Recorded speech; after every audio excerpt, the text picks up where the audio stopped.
The ballroom fell silent. 100 pairs of eyes turned toward her. This dusty, travel-worn woman clutching a carpet bag in a room dripping with crystal chandeliers and silk gowns. Someone laughed, then another. The whispers started like wildfire. Is that her? The nerve! Absolutely shameless. Clara's throat tightened. She didn't understand. She was here for seamstress work, nothing more. Then a voice cut through the chaos, deep, commanding, dangerous. That's my wife. Stay with me until the end of this story. Hit that like button and comment what city you're watching from so I can see how far this tale travels. The stagecoach had dropped Clara at the edge of town 3 hours past sunset, which was her first mistake. The second was trusting the hand-drawn map that Mrs. Hendricks had sent with her employment letter. The third was not turning around the moment she saw the fountain, an actual fountain, with carved angels and water that caught the moonlight like scattered diamonds. Seamstresses didn't work in places with fountains, but Clara was tired, bone-tired. The kind of tired that came from 2 weeks on dusty roads, sleeping in way stations that smelled like old tobacco and desperation, eating hardtack that could break teeth. Her feet ached in boots that had worn through at the heels somewhere in Nebraska. The Wyoming wind cut through her threadbare coat like it had a personal grudge. The estate loomed ahead, all stone and timber, windows blazing with warm light. Music drifted out. A waltz played on what had to be a real piano, not the saloon kind. Laughter and conversation hummed beneath it, the sound of people who'd never worried about their next meal. Clara checked the address on her crumpled letter one more time. Callahan Estate. This was it. She climbed the front steps, carpet bag clutched in both hands. The door was massive, carved with intricate patterns of wheat and cattle, the brass handle polished to a mirror shine. She could see her reflection in it, a ghost of a woman with hollow cheeks and hair coming loose from its pins. She knocked. No answer. The music swelled louder. She knocked again, harder. Nothing. Clara bit her lip. She'd come all this way. She had 17 cents to her name and nowhere else to go.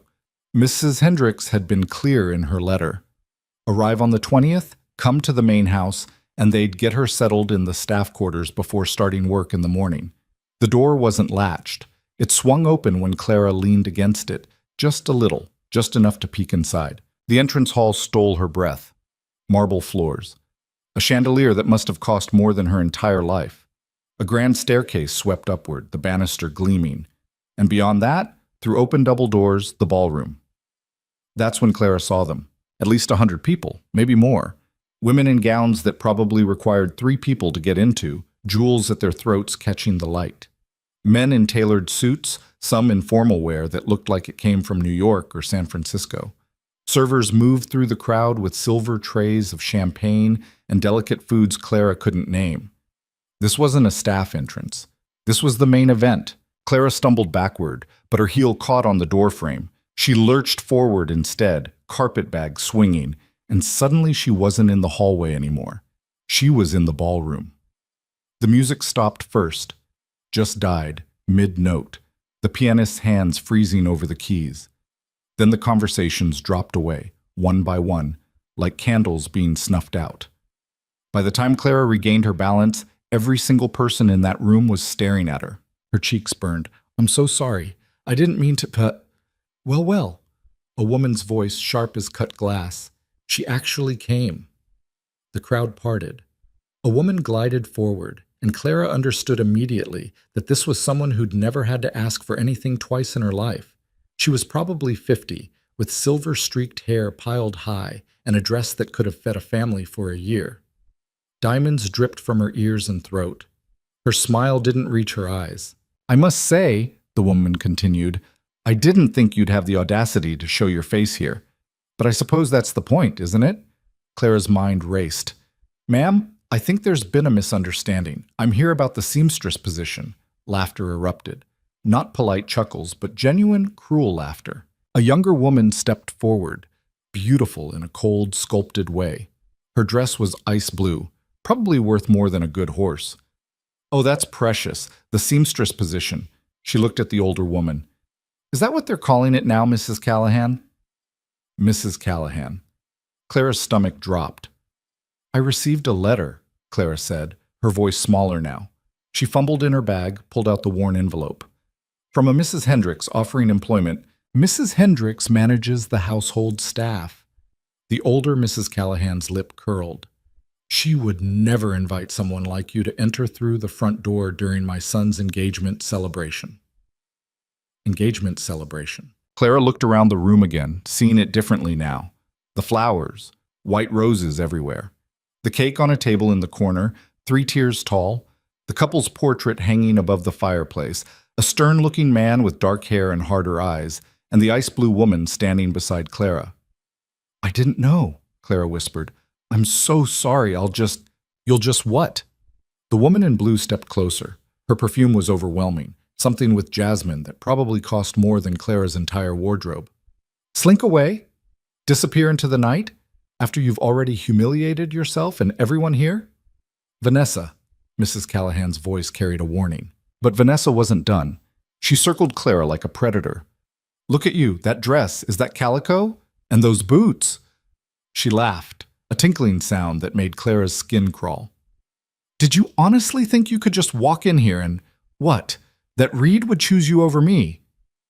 "I don't know anyone named Reed," Clara said. Her hands shook. She shoved them into her coat pockets to hide it. "I don't know any of you. I came for a job, nothing else." "Of course you did." Vanessa's smile was vicious. "You traveled all the way from, where was it? Some charity house in Philadelphia, all for an honest seamstress position." The crowd murmured. Clara caught fragments. "Philadelphia orphanage. Heard she was writing him letters. Completely inappropriate. I never wrote any letters," Clara said, louder now. Anger was starting to burn through the humiliation. "I answered an advertisement for employment, that's all." "Really?" Mrs. Callahan pulled a folded paper from her sleeve, the gesture so smooth it had to be planned. "Then perhaps you can explain these." She unfolded it. Clara couldn't see the writing from where she stood, but she didn't need to. "My dearest Reed, Mrs. Callahan read, her voice dripping with disdain. "I count the hours until we can be together. The obstacles between us seem insurmountable, but my heart knows no bounds." She looked up. "Shall I continue?" "There are 6 more letters, each more impassioned than the last." The room spun. Clara grabbed the edge of a nearby chair. "I didn't write those," she said. "I've never written anything like that to anyone." "The handwriting matches your employment application." Mrs. Callahan's voice was final, executioner sharp. Mrs. Hendricks compared them herself. "Then someone forged—" Clara stopped. How could she prove it? She had nothing. No one here knew her. No one would believe her. Vanessa moved in for the kill. "You know what I think? I think you're exactly what everyone's saying. A desperate woman who heard about Reed Callahan's wealth and decided to try her luck. You probably thought you could show up, turn his head with some sob story, and worm your way into his life. That's not— You're a fortune hunter," Vanessa hissed. Or worse. The implication hung in the air. Clara's face burned so hot she thought she might combust. "Get out," Mrs. Callahan said, "before I have you removed." Clara nodded. She couldn't speak, couldn't breathe. She just needed to leave, to get out of this nightmare, to— "Is there a problem here?" The voice came from the back of the room, and it changed everything. The crowd shifted, creating a path. A man walked through, and Clara understood immediately why the room had gone quiet. He was tall, broad-shouldered, with dark hair that looked like it had been combed into submission against its will. His face was all hard angles, sharp jaw, straight nose, eyes the color of winter sky. He wore his formal suit like armor, uncomfortable but necessary. There was something dangerous about him, something that said he was more at home on horseback than in a ballroom. Reed Callahan. Had to be. He stopped a few feet from Clara, those cold eyes sweeping over her, the worn dress, the scuffed boots, the carpet bag clutched like a lifeline. "Reed, darling." Vanessa glided to his side, possessive fingers curling around his arm. "We were just handling an unfortunate situation." "What kind of situation?" His voice matched his appearance, rough, direct, with no pretense. Mrs. Callahan stepped forward. "This woman claims to be here for a seamstress position, despite the rather compelling evidence suggesting—" "She's not here for a seamstress position," Reed said. Clara's heart sank. Even he was going to condemn her. Mrs. Callahan smiled. "Exactly. So if you'll excuse us, we'll have Matthews escort her. She's here because I sent for her." The room went dead silent. Vanessa's fingers dug into Reed's arm. What? Reed pulled free of her grip, his expression unreadable. I sent for her. The job offer, the travel arrangements, all of it. Clara stared at him. What was he doing? Mrs. Callahan's face had gone pale. Reed, I don't understand. Why would you? Because she's my wife. The words hit like a dynamite blast. Someone dropped a glass. It shattered on the marble floor, the sound impossibly loud in the silence. You're what? Vanessa's voice climbed to a register only dogs should hear. Reed's jaw tightened. My wife. We were married 2 months ago. I sent her away temporarily to handle some business in Philadelphia, and now she's come back. That's impossible, Mrs. Callahan said. You would never. I did. Reed looked at Clara for the first time, really looked at her, and something passed between them, a desperate, silent plea. Play along. Clara didn't understand. Didn't know what game this was or why he was protecting her, but she recognized a lifeline when she saw one. She lifted her chin. Hello, Reed. Her voice came out steadier than she felt. Vanessa's face had gone from pale to crimson. This is absurd. You're engaged to me. We're supposed to announce it tonight. That engagement was my mother's arrangement, Reed said flatly. Not mine. I already had a wife. You're lying. Vanessa's composure cracked completely. You're lying to get out of marrying me, and you're using this nobody to do it. Careful, Reed said, and something in his voice made Vanessa take a step back. Mrs. Callahan recovered first. She always would. Clara could see that. Women like her bent, but never broke. If what you say is true, she said, voice like frost, then where is the marriage certificate, the documentation? In my office safe, Reed said without hesitation. I'll have it brought out if you insist on making this into more of a spectacle than it already is. I insist on exactly that. Mrs. Callahan's eyes glittered. Because if you cannot produce proof, I'll know this is exactly what it looks like, a desperate lie to avoid your responsibilities. Reed nodded once. Matthews! An older man in butler's attire appeared from the side of the room. Sir, bring me the leather portfolio from the safe in my study. You know the one. Matthews hesitated for just a fraction of a second. Of course, sir. He disappeared. The silence that followed was excruciating. No one moved. No one spoke. They all just stood there, waiting. Clara's mind raced. What had she walked into? What was this man doing, and why? He'd just claimed her as his wife in front of what had to be the most powerful people in the territory. He'd destroyed his engagement, humiliated a beautiful woman who clearly loved him, or at least loved what he represented. For her. A stranger. It didn't make sense unless Clara looked around the room with new eyes. At Mrs. Callahan's rigid posture. At Vanessa's barely controlled fury. At the guests whispering behind gloved hands, scandal lighting up their faces like Christmas morning. This wasn't about her at all. This was about him, about power, about an arrangement he didn't want and couldn't escape. She was just the excuse. Matthews returned with a leather portfolio. He handed it to Reed, who opened it without ceremony. He pulled out a document, unfolded it, and held it up for his mother to see. Clara couldn't read it from her angle, but she saw Mrs. Callahan's expression change, saw the color drain from her face. That's impossible, the older woman whispered. How did you? It's legal and binding, Reed said. Filed with the county clerk 2 months ago. If you need additional verification, I can provide witnesses. He was bluffing. Had to be. But it was a good bluff, the kind that came from a man used to high-stakes poker games where lives and fortunes hung in the balance. Mrs. Callahan's hand trembled as she took the document. She read it, her lips pressing into a thin line. When she looked up, her eyes found Clara's, and in them was pure hatred. I see, she said quietly. How unexpected. Vanessa snatched the paper from her hands, read it, and threw it to the floor. This is fraud. It has to be. No one gets married and keeps it secret for 2 months. Apparently we did, Reed said. Why? Vanessa's voice broke. Why would you do this to me? For the first time, something like regret crossed Reed's face. I'm sorry. I never wanted to hurt you. But you did! Tears streamed down her face, ruining her careful makeup. You stood there and let our families plan this celebration. Let me believe. She couldn't finish. Her father stepped forward, a tall man with a military bearing and a face like weathered stone. This is an outrage. The arrangements between our families were made without my consent, Reed said.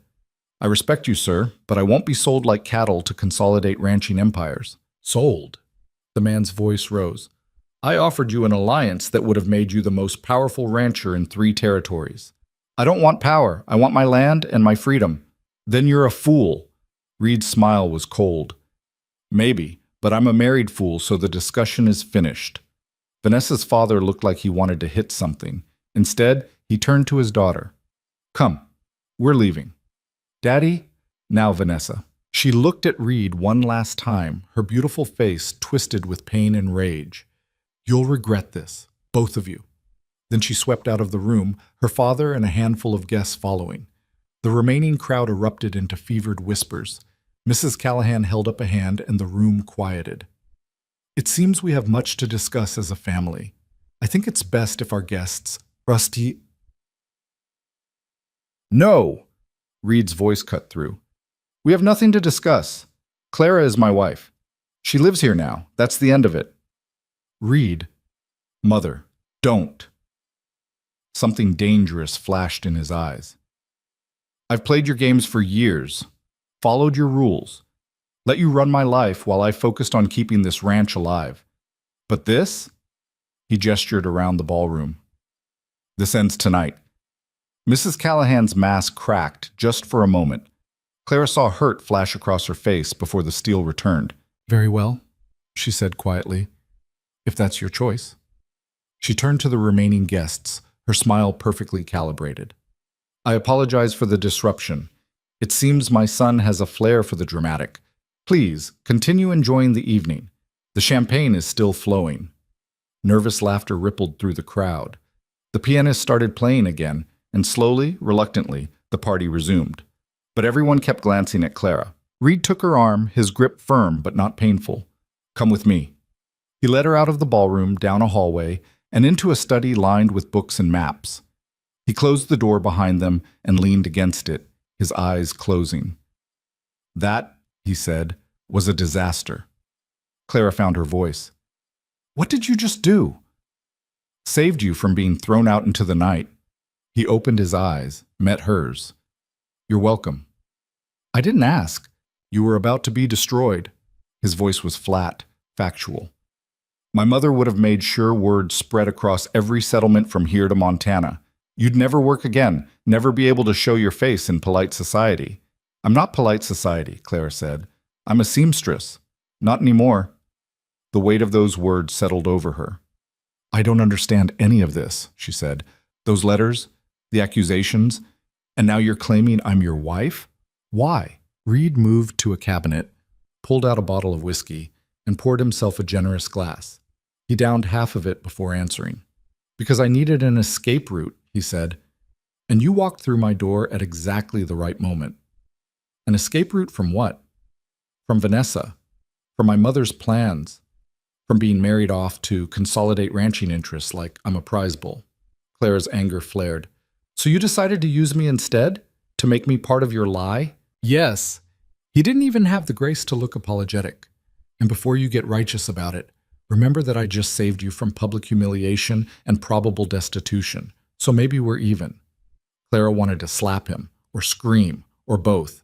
Instead, she sank into a leather chair, her carpetbag falling to the floor. I can't do this, she said. I can't pretend to be your wife. I don't know how to be whatever it is you need me to be. You don't have to know. You just have to exist. Reed poured another drink, offered it to her. She shook her head. He shrugged and drank it himself. The marriage certificate is a forgery. A good one, but still fake. It'll hold up under casual scrutiny, but if anyone digs too deep, we're both finished. Then why? Because I had it prepared a month ago, when my mother first started pressuring me about Vanessa. I thought I might need it. Turns out I was right. Clara stared at him. You're insane. Probably. He sat on the edge of his desk. But I'm also desperate. The Hartley family, Vanessa's family, they've been trying to get control of Callahan land for a decade. They want to merge our ranches, squeeze out the smaller operations, and create a monopoly. My father fought them his whole life. He made me promise before he died that I'd never let that happen. So marry someone else. Anyone else. Why involve me? Because you're nobody, Reed said bluntly. No connections, no family with agendas, no expectations. You walked in here, and I saw a solution, a way out that doesn't involve alliances or politics or power plays. The truth of it stung, even though Clara had known it already. She was nobody. That's exactly what made her useful. I didn't write those letters, she said quietly. I know. Then who? Does it matter? Reed finished his drink. The damage is done. The story's out there. You're either my secret wife, or you're a scheming fortune hunter who needs to be run out of town. Which would you prefer? Clara closed her eyes. 2 weeks ago, she'd been in Philadelphia, working in a factory, sleeping in a boarding house where the walls were so thin she could hear rats scurrying. She'd seen the advertisement for seamstress work in Wyoming. Good pay, room and board, respectable employment. It had seemed like a miracle. Now she understood. There were no miracles, just different kinds of traps. How long? She asked. What? How long do I have to pretend? Reed considered. A year, maybe less. Long enough for the scandal to die down, for my mother to accept it, for the Hartleys to find another target. Then we can quietly dissolve the marriage. I'll set you up somewhere with enough money to start over. You'll be free. And if I say no, then I'll have Matthews drive you into town tonight, give you enough money for a ticket east, and you'll leave. But Clara? He leaned forward. You'll leave with everyone thinking you're exactly what Vanessa called you, that will follow you forever. She hated him. Hated his cold calculation, his arrogance, the way he'd turned her life into a chess piece in his game, but he wasn't wrong. 1 year, she said. 1 year. And at the end, I get enough money to start a real life, somewhere far from here. You have my word, Clara laughed bitterly. The word of a man who just lied to a room full of people. Reed's smile was sharp. Fair point. I'll put it in writing. He pulled paper from his desk, dipped a pen in ink, and started writing. His handwriting was surprisingly elegant for a rancher, all careful loops and straight lines. When he finished, he signed it and handed it to her. Clara read it. A contract, simple and direct. 1 year of service as his wife in name only.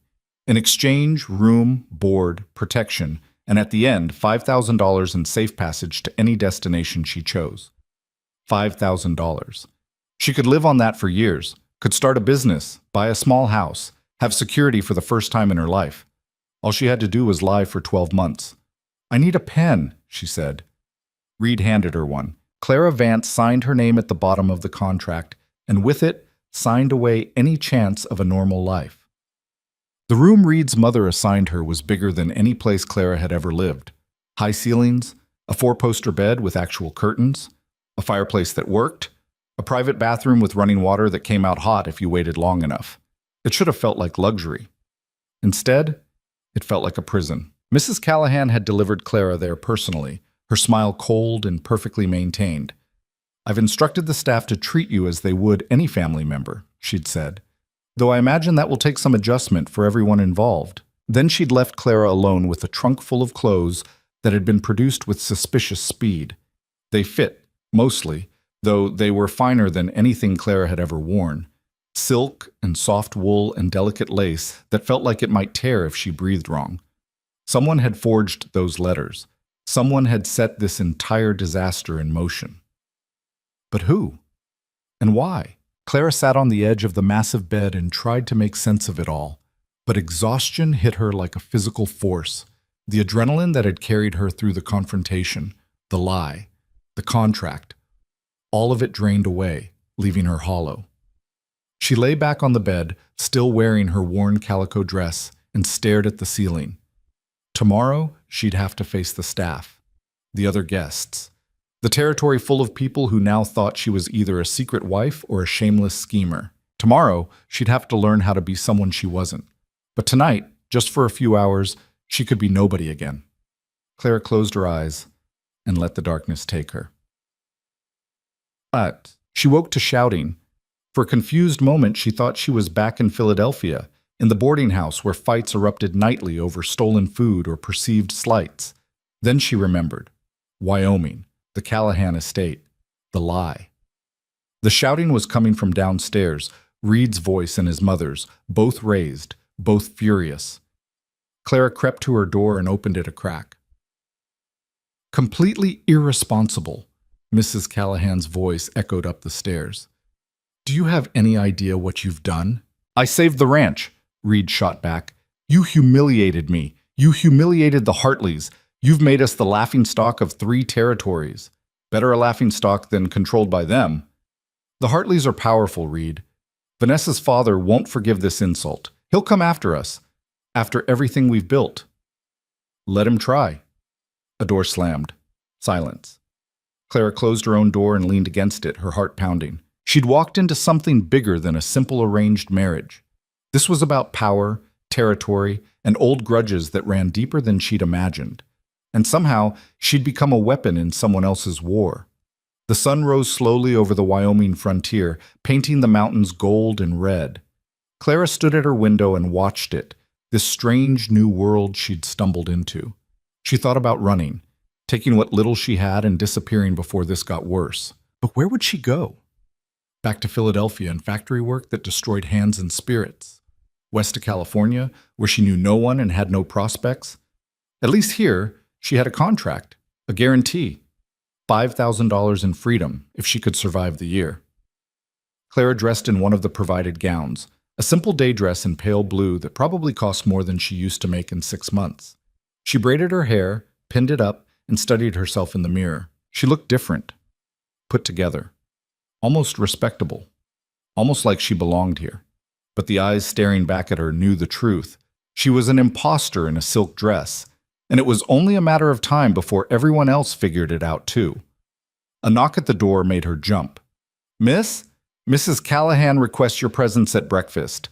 Clara's stomach twisted. I'll be right there, she called. She took one last look in the mirror, straightened her shoulders, and opened the door. Time to become Clara Callahan, the secret wife. Time to survive whatever came next. The breakfast room was smaller than Clara expected, though that wasn't saying much. It still had floor-to-ceiling windows overlooking gardens that probably required a full-time staff, a table that could seat 20, and enough silver to buy a small farm. Mrs. Callahan sat at one end, reading a newspaper with the kind of focus that suggested she wasn't actually reading it at all.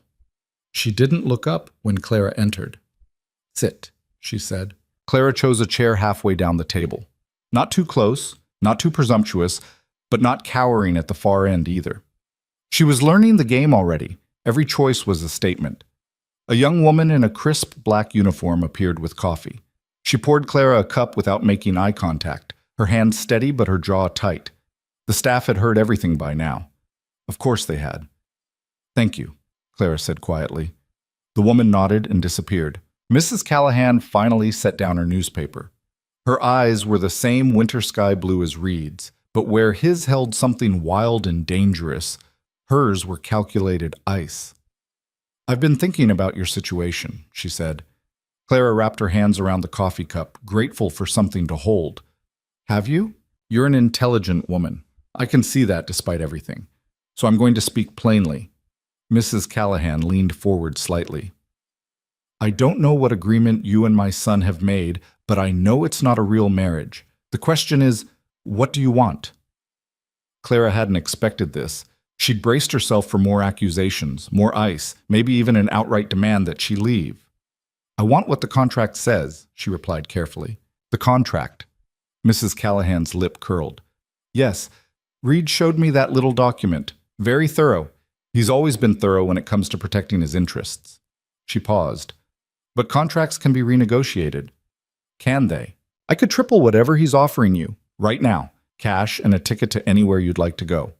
San Francisco, New York, even Europe if you prefer. All you have to do is leave today, tell everyone the marriage was a mistake, that you realized you couldn't go through with it. The offer hung in the air between them.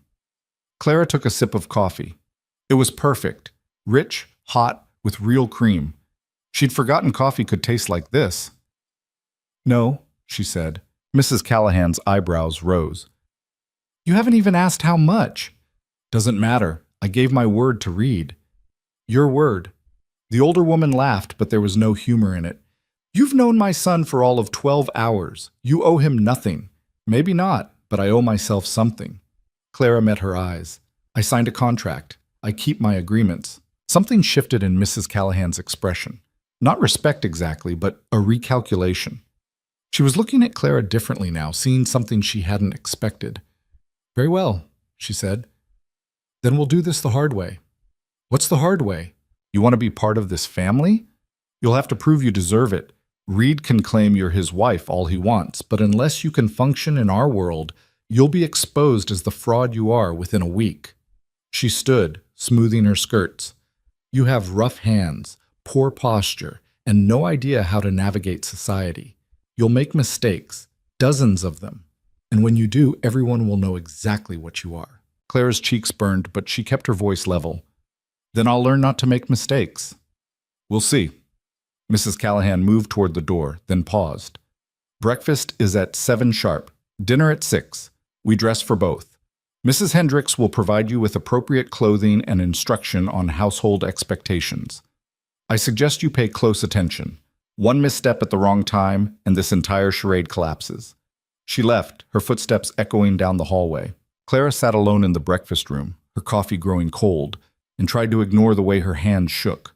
The door opened again. Clara looked up, expecting another servant, but it was Reed. He'd changed from his formal wear into work clothes, denim and leather, a worn jacket, boots that had seen actual use. He looked more comfortable, more himself. I see you met my mother, he said. She offered me money to leave. Did she? Reed poured himself coffee, drank it standing.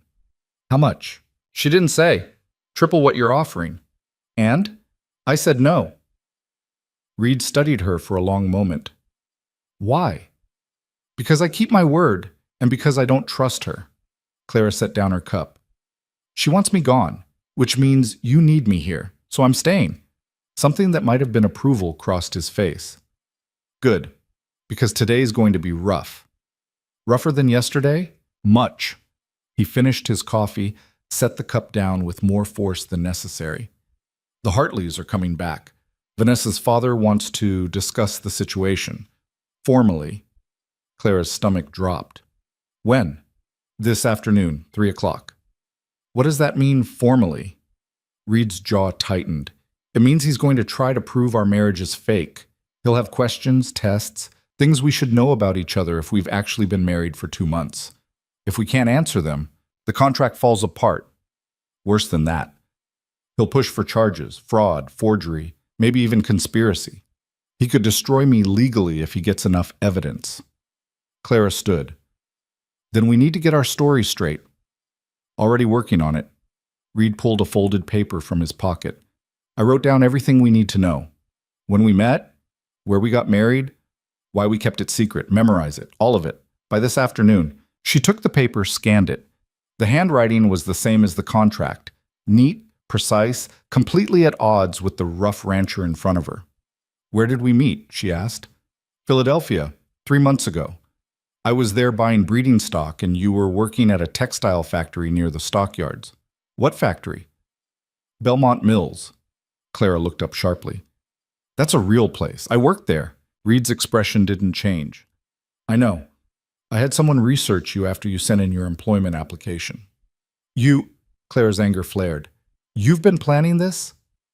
Not specifically, but I've been planning something like it for months. I needed an exit strategy from Vanessa, and I needed it to be bulletproof. He pointed at the paper. Keep reading. Clara forced herself to focus on the words. According to Reed's fabricated story, they'd met when she brought him water during a tour of the factory floor. They talked about textile patterns, of all things, and discovered a shared interest in design. He'd sought her out the next day, taken her to dinner at a modest restaurant. 2 weeks of courtship followed, quiet, away from prying eyes. Then a simple ceremony at a county clerk's office, with 2 random witnesses pulled from the street. Why did we keep it secret? Clara asked. Because you insisted. You didn't want to be seen as someone marrying for money. You wanted to prove yourself first, build a life on your own terms.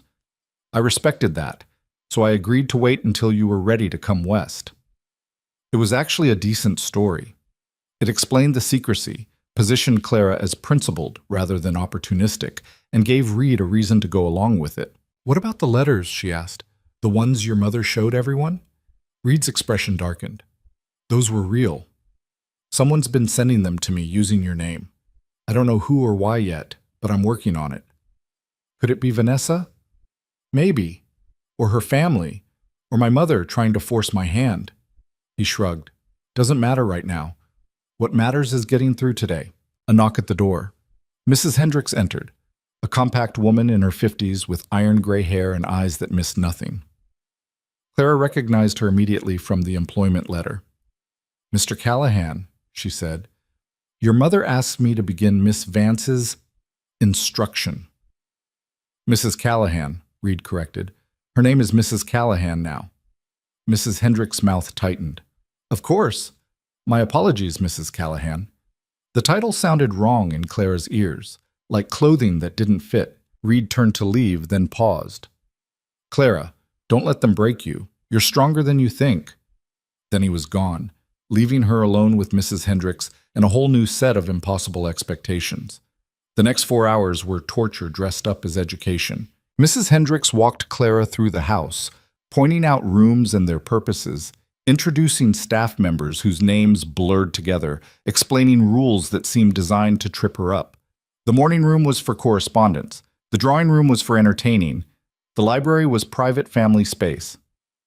"Don't speak to the groundskeepers unless absolutely necessary. Always dress for dinner. Never enter the kitchen." That was Cook's domain. "You'll need to learn the household accounts," Mrs. Hendricks said, leading Clara into a small office off the main hallway. "Mrs. Callahan Sr. has always managed them, but as Reed's wife, you'll be expected to understand the finances." Clara looked at the ledgers stacked on the desk, columns of numbers, receipts, invoices. "I can do basic arithmetic." "This is more than basic." Mrs. Hendricks opened one of the ledgers. "The ranch employs 43 people year-round, more during cattle drives. Each has different wages, housing arrangements, and benefits. Then there's equipment maintenance, feed costs, veterinary care, property taxes, and investments. The household itself runs another 15 people.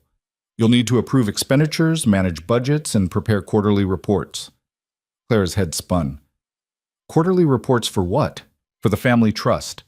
The Callahan estate isn't just a ranch. It's a business worth hundreds of thousands of dollars, possibly more, depending on cattle prices."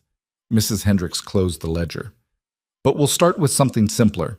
Menu planning." Menu planning turned out to be anything but simple. Clara had to learn the preferences of family members, the capabilities of the kitchen staff, seasonal availability of ingredients, proper courses for different types of meals, and how to balance nutrition with presentation with budget. "Mrs. Callahan Sr. prefers French preparation," Mrs. Hendricks explained. "But Reed likes plain food, meat, potatoes, bread. You'll need to find a middle ground that doesn't offend either of them." "What if I just let the cook decide?"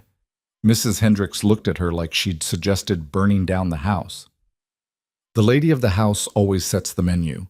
It's a matter of authority. If you abdicate that responsibility, the staff will assume you're weak, and Mrs. Callahan Sr. will use it as evidence that you're unfit for your position." Everything was a test. Every decision, every conversation, every moment. By noon, Clara's head throbbed. She'd filled pages with notes, names, rules, procedures, but half of it had already started to blur together. "We'll continue after lunch," Mrs. Hendricks said. "You'll need to change first. The dress you're wearing is appropriate for morning, but lunch requires something lighter." "I don't know which dress." "I'll send Mary to help you. She'll be your lady's maid." "I don't need a maid." Mrs. Hendricks' expression was patient but firm. "Mrs. Callahan, every woman of your position has a lady's maid. It's not about need, it's about appearances. If you don't have one, people will talk. People are already talking. Then don't give them more ammunition." Mary turned out to be the same young woman who'd poured Clara's coffee at breakfast. She was maybe 20, with dark hair pinned back and nervous hands. She helped Clara change into a pale yellow dress that required 3 petticoats and a corset that made breathing an adventure. Then she redid Clara's hair, pulling it into an elaborate style that involved pins and twists Clara could never replicate on her own. "Have you worked here long?" Clara asked, trying to make conversation. 2 years, ma'am." Mary's voice was barely above a whisper. You don't have to call me ma'am. Clara is fine. Mary's hand stilled. Mrs. Hendricks says we're to address you properly. You're family now. Family. The word sat heavy and wrong. What do people think? Clara asked. The staff, I mean. About all this? Mary hesitated, her fingers fumbling with a hairpin. It's not my place to say, ma'am. I'm asking anyway. A longer pause, then, they think Mr. Reed's protecting you, that you must have gotten yourself in trouble somehow, and he's being noble about it. Clara's cheeks burned. They think I'm pregnant. Some do, yes. I'm not. I didn't say I believed it, ma'am. Mary finished with Clara's hair, stepped back. There. You look lovely. Clara looked at herself in the mirror. She did look lovely, in an unfamiliar way. The dress fit perfectly, the hairstyle was elegant, and with a bit of color in her cheeks from embarrassment, she almost looked like she belonged in this house. Almost. Mary, she said quietly, if I make mistakes, and I will you tell me? Privately, so I can fix them? Mary met her eyes in the mirror. That's not really proper, ma'am. I know, but I'm asking anyway. Something shifted in the girl's expression. A decision made. All right, she said, but only when no one else is watching. It was a small victory, but Clara would take it. Lunch was a silent affair. Just Clara and Mrs. Callahan Sr. eating delicate sandwiches and fruit that probably cost more than a week's wages. Reed was out with the ranch hands, Mrs. Hendricks had explained. He rarely ate midday meals at the house. Mrs. Callahan watched Clara like a hawk watching a rabbit. Every time Clara reached for the wrong fork or used her napkin incorrectly, those cold eyes noted it. Clara forced herself to eat slowly, to follow Mrs. Callahan's lead on which utensils to use, to keep her posture straight and her elbows off the table. It was exhausting. The Hartleys arrive at 3, Mrs. Callahan said, breaking the silence. I trust you'll comport yourself appropriately. I'll do my best. Your best may not be sufficient. She set down her fork with precision. Thomas Hartley is a shrewd man. He's built his fortune by identifying weaknesses and exploiting them. He will look for every crack in your story, every inconsistency, and when he finds them, and he will, he'll drive a wedge into them until everything splits apart. Then I won't give him any cracks. Mrs. Callahan's smile was thin. We'll see. At 2:30, Reed returned. He'd cleaned up, changed into clothes that split the difference between ranch work and formal wear. Dark trousers, a pressed shirt, a vest, but no jacket. He looked uncomfortable but determined. Ready? He asked Clara. No, but I don't suppose that matters. It doesn't. He took her arm and she felt the tension in him like a wire pulled too tight. Remember, we're in love. We've been married 2 months. Everything in that document I gave you is true. What if he asks something that's not in the document? Follow my lead, and whatever you do, don't hesitate. Hesitation looks like lying. They walked together into the drawing room, a space Clara had been in only briefly during Mrs. Hendricks's tour. It was all dark wood and heavy furniture, portraits of stern-looking Callahans staring down from the walls. Mrs. Callahan Sr. was already there, seated in a high-backed chair like a queen on a throne, and across from her, standing by the fireplace, was Thomas Hartley. He was exactly as Clara expected, tall, rigid, with steel-gray hair and eyes that calculated the value of everything they saw. Vanessa stood beside him, her beautiful face a mask of controlled fury. Reed, Thomas said. His voice was measured, almost pleasant. Thank you for seeing us. Didn't have much choice, did I? Reed guided Clara to a settee, sat beside her. You made it clear this conversation was happening whether I wanted it or not. Because we deserve answers.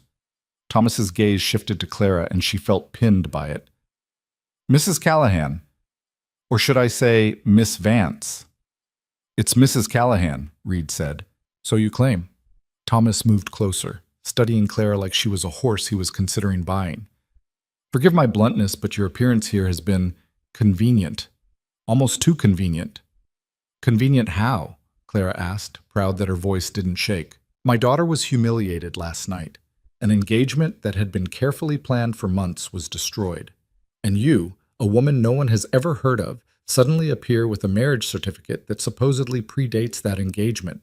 He paused. It raises questions. The certificate is legal, Reed said. Perhaps, but legal documents can be forged. Dates can be falsified. Thomas pulled a paper from his pocket. I took the liberty of visiting the county clerk this morning. According to their records, your marriage was filed on March 15th, 2 months ago, exactly as you claimed. Clara felt Reed relax slightly beside her.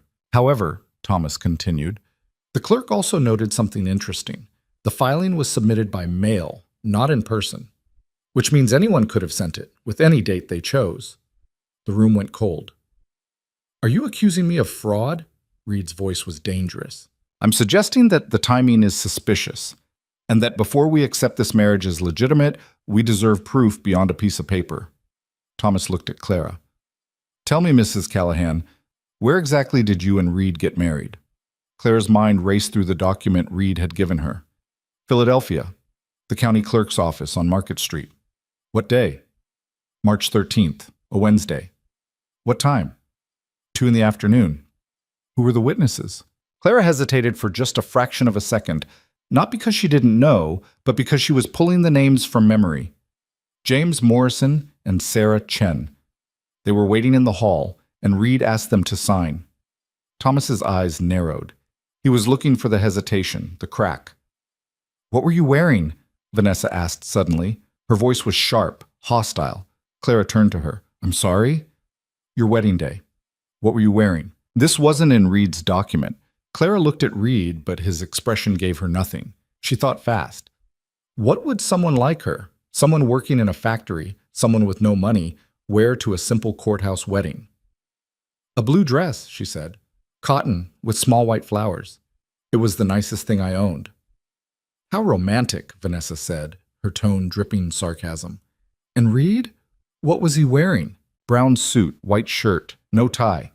He said it made him feel like he was being strangled.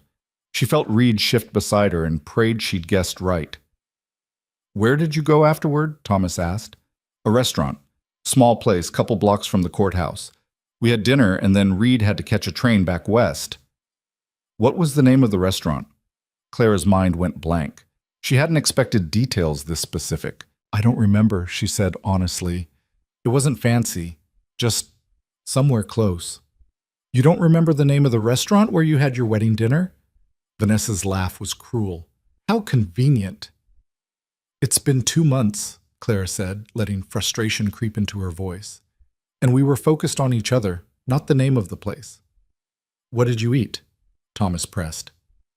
Chicken, roasted, with potatoes and carrots. And Reed? Clara looked at Reed, took a risk. Steak, she said, medium rare. He always orders steak when it's available. Reed's hand found hers, squeezed once, confirmation. This is absurd, Mrs. Callahan Sr. said from her chair. You're interrogating them like criminals. Because something doesn't add up. Thomas turned to Reed. If you were married in March, why announce it now? Why let my family plan an engagement celebration if you knew it was impossible? Because I'm a coward, Reed said flatly. I didn't know how to tell you, didn't know how to tell my mother. I kept putting it off, hoping Clara would arrive and solve the problem for me. He looked at Vanessa. I'm sorry. I should have been honest from the start. You should have, Vanessa said quietly. I deserved better than this. For the first time, Clara felt genuine sympathy for the woman. She was being used just as much as Clara was, a pawn in a game she hadn't chosen to play. Thomas wasn't done. I want to speak with the witnesses, Morrison and Chen. Where can I find them? Philadelphia, Reed said. Obviously. Where in Philadelphia? I don't know. We met them that day. Random people who agreed to help. How very convenient that your witnesses are impossible to locate. It was a courthouse wedding, not a society event. We took who we could get. The conversation was spiraling. Clara could feel it, could see Thomas building his case piece by piece. May I ask something? Clara said. Everyone looked at her. Why does it matter so much to you? She asked Thomas. Whether the marriage is real or not. Reed made his choice. Vanessa deserves better than being forced into a marriage with someone who doesn't love her. So why are you fighting this? Thomas's expression hardened. Because your husband owns the water rights to 15,000 acres. Because those rights are worth more than your limited understanding can comprehend. Because my family has worked for a decade to position ourselves for a merger that would have benefited both our ranches. So this is about money. This is about legacy, about building something that lasts. He stepped closer. And I won't let some factory girl destroy years of planning because she sees an opportunity to climb above her station. Thomas, Mrs. Callahan warned, but he ignored her. You want to know what I think? I think Reed panicked when he realized he'd have to marry Vanessa. I think he found you, some desperate woman with nothing to lose, and made you an offer. Play his wife for a while, get paid handsomely, and disappear when it's convenient. That's not, Clara started. Isn't it? Thomas pulled another document from his pocket. I did some research on you too, Miss Vance. You have no family, no connections, no prospects. You were working in a factory for pennies, living in a boarding house with 12 other women. Then suddenly you have an opportunity to come west, to live in luxury, to marry into one of the wealthiest families in Wyoming? He threw the paper on the table. You'd be a fool not to take that deal. Clara's cheeks burned. Every word he said was true, or close enough that denying it felt pointless. Enough, Reed said, standing. You've made your accusations. Now either prove them or get out of my house. Oh, I'll prove them. Thomas's smile was cold. I've already sent telegrams to Philadelphia. I'll have investigators looking into that courthouse filing, tracking down these mysterious witnesses, examining every detail of your story. And when I find the crack, and I will find it, I'll expose you both. Then I guess we'll see each other in court, Reed said. I guess we will. Thomas offered his arm to Vanessa. Come, daughter. We've wasted enough time here. Vanessa took his arm but paused at the door. She looked at Clara, and for just a moment, the mask dropped. Clara saw pain there, and confusion, and something that might have been pity. I hope it's worth it, Vanessa said quietly. Whatever he's paying you. Then they were gone. The room exhaled. Mrs. Callahan stood, smoothed her skirts. That could have gone better? Could have gone worse, Reed said. He'll find something. Thomas always does. Then we'll deal with it when he does. Reed turned to Clara. You did well, better than I expected. I don't feel like I did well. I feel like I'm about to be sick. Welcome to high society. Mrs. Callahan moved toward the door. I'll have Cook prepare something light for dinner. I suspect none of us will have much appetite. She left them alone. Reed sank back onto the settee, running his hands through his hair. I'm sorry. I didn't think he'd come at you that hard. Yes, you did. That's why you made me memorize everything. Fair point. He looked at her. The blue dress with white flowers. Where'd that come from? It's what I actually wore when I thought I was coming here to work. Seemed like something I'd wear to a wedding, too. And the steak? Lucky guess. You look like someone who eats a lot of beef. Reed laughed. Actually laughed, the sound surprising them both.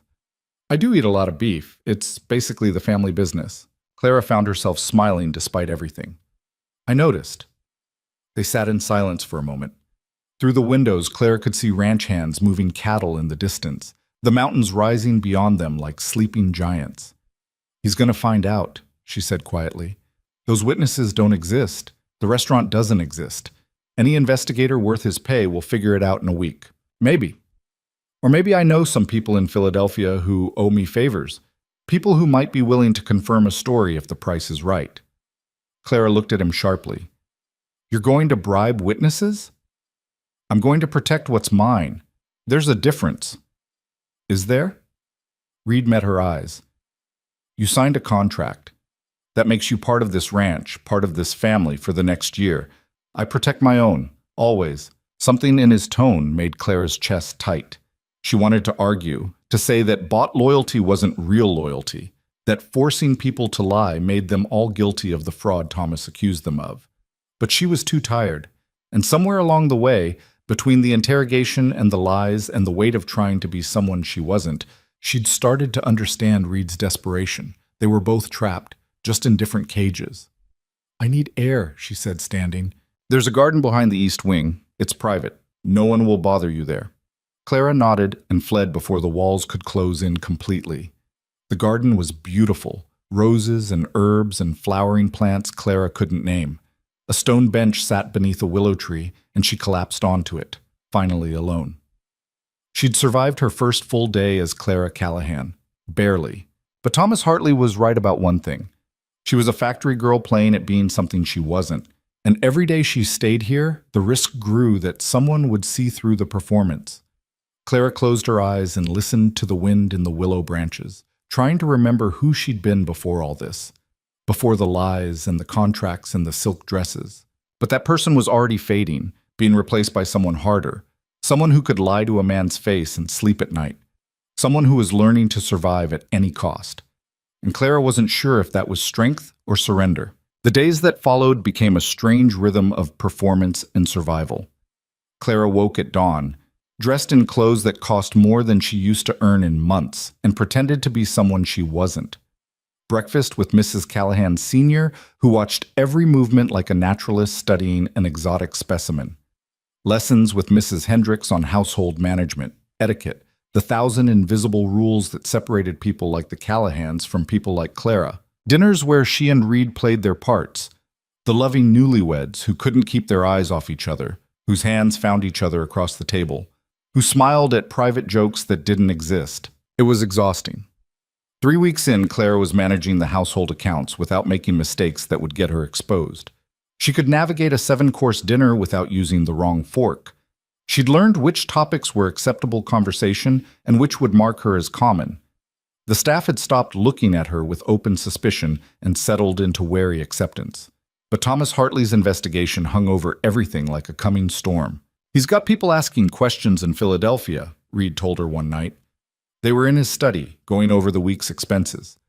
It had become their routine. After dinner, when his mother retired, they'd meet here and drop the pretense for an hour. 3 different investigators, from what my contacts say. They're being thorough. Clara's hand stilled over the ledger. "Have they found anything?" "Not yet. I paid 2 people to claim they were our witnesses, gave them the whole story, coached them on details. They'll hold up under casual questioning, but if Hartley brings in lawyers..."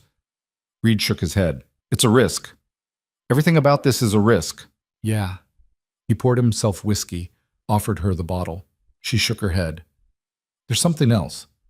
Hartley's been buying up land. Small parcels mostly, ranchers who are struggling, can't make payments on their loans. He's creating a boundary around Callahan property." Clara looked up from the ledger. "Why?" "Control.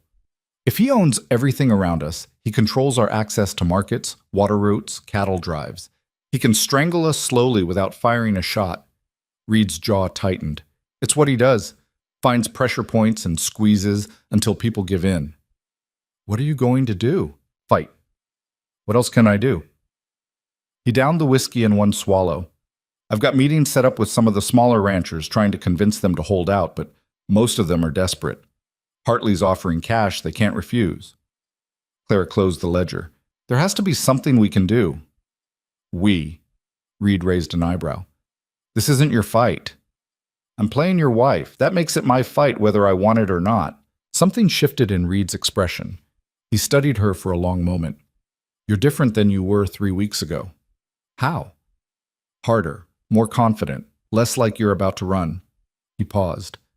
"I'm not sure if that's good or bad." Clara wasn't sure either. She felt herself changing, could sense it happening beneath her skin. The girl who'd walked through those doors, timid, desperate, willing to take whatever scraps were offered, was being replaced by someone who looked people like Thomas Hartley in the eye and didn't flinch. "Your mother thinks I'm corrupting you," Clara said. Reed laughed. "My mother thinks everyone's corrupting me. She's probably right." A knock at the door. Matthews entered, his expression grim. "Sir, there's a situation at the south pasture. Lightning struck near the horse barn. Small fire, but the horses are spooked. Mr. Davies thought you should know." Reed was on his feet immediately. "How bad?" "Fire's contained, but the horses broke through a fence section. They're scattered.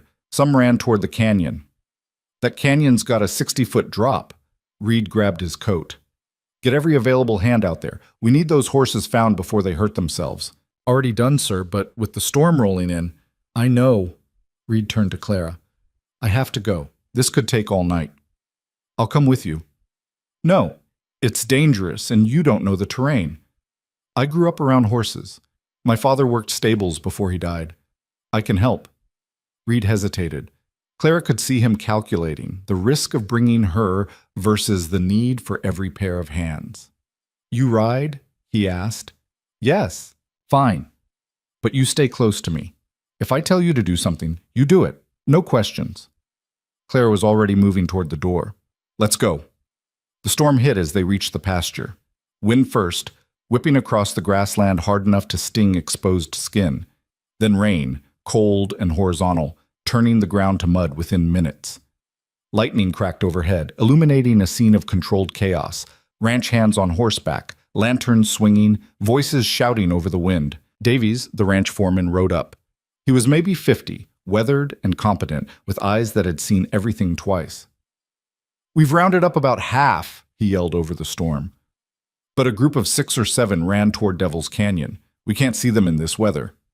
"How long ago?" Reed asked. 20 minutes, maybe less." Reed cursed. He turned to Clara. "Can you handle this?" He gestured to a brown mare one of the hands was holding. Clara swung up into the saddle, her expensive dress immediately soaked through and heavy. She should have changed, but there hadn't been time. "Yes." "Stay with Davies. I'm taking 3 men to the canyon." "I'm coming with you." "Clara, those horses are running scared in weather that's only getting worse. You need everyone you can get, and I told you, I know horses." She met his eyes. "I'm coming." Reed looked like he wanted to argue, but another crack of lightning made the decision for him. "Fine. Davies, you take the east search. We'll handle the canyon." They rode hard through rain that felt like needles. Clara's dress clung to her, the corset beneath making it hard to breathe, but she focused on the horse beneath her, on keeping her seat, on following Reed's silhouette through the darkness. The canyon appeared suddenly, a black slash in the earth that the lightning revealed in jagged glimpses. Reed pulled up short, the other riders clustering around him. "Spread out," he ordered. "Look for any sign they came this way. Hoof prints, broken brush, anything." Clara dismounted, led her horse along the canyon's edge. The wind was worse here, funneling through the gap with enough force to make her stagger. She kept low, scanning the ground, but the rain was washing away any tracks almost as fast as they formed. Then she heard it, a high, frightened whinny cutting through the storm. "Reed!" she shouted. "Over here!" He appeared at her side, water streaming down his face. "Where?" Clara pointed down into the canyon. Lightning flashed, and for just a second they could see. A ledge about 20 feet down, and on it, 3 horses huddled against the rock face. One was bleeding, its leg cut by something sharp. Another was a pregnant mare Clara recognized from the breeding records she'd been studying. "We can't leave them," Clara said. "We can't get down there either. Not in this storm. The rock's too slick." "Then we wait until it passes." "That mare's worth $5,000. If she goes over that edge..." "She won't." Clara was already pulling rope from her saddle. "If we can get a line down, make them feel like there's a way out, they'll stay put. Horses don't want to fall any more than we do." Reed grabbed her arm. "You're not going down there." "I'm the lightest one here, and I know how to calm a spooked horse." She shook off his grip. "We're wasting time." One of the other ranch hands spoke up. "She's right, boss. That ledge won't hold for long in this rain. Another hour, the whole thing could give way." Reed's jaw worked. Clara could see the war in his eyes, between keeping her safe and saving the horses that represented a chunk of the ranch's future. "I'll do it," she said. "Just tell me how." What followed was 20 minutes of Reed rigging a harness, explaining how she'd rappel down, what to do if the rope slipped, how to signal if she needed to be pulled up fast. His hands shook as he tightened the knots around her waist, and Clara realized with a strange shock that he was scared. Not for the horses. For her. "If anything goes wrong," he said, "you pull this cord twice, hard. We'll get you out." "Nothing's going wrong." "Clara, I've got this." She didn't, really. But she was learning that confidence and competence looked the same from the outside, and sometimes faking the first was enough to stumble into the second. The descent was terrifying. The rope bit into her waist through the soaked dress. The rock face was slick and offered no good handholds, and the wind kept slamming her against the stone hard enough to bruise. But Clara kept her eyes on the ledge below, on the horses who needed her to not panic. Her feet touched down. The ledge was maybe 10 feet across, barely wide enough for the 3 horses who pressed themselves against the back wall. The pregnant mare was shaking, her eyes rolling white. The injured one tried to rear but couldn't with the limited space. Easy, Clara murmured, keeping her voice low and steady. Easy, girl. Nobody's hurting you.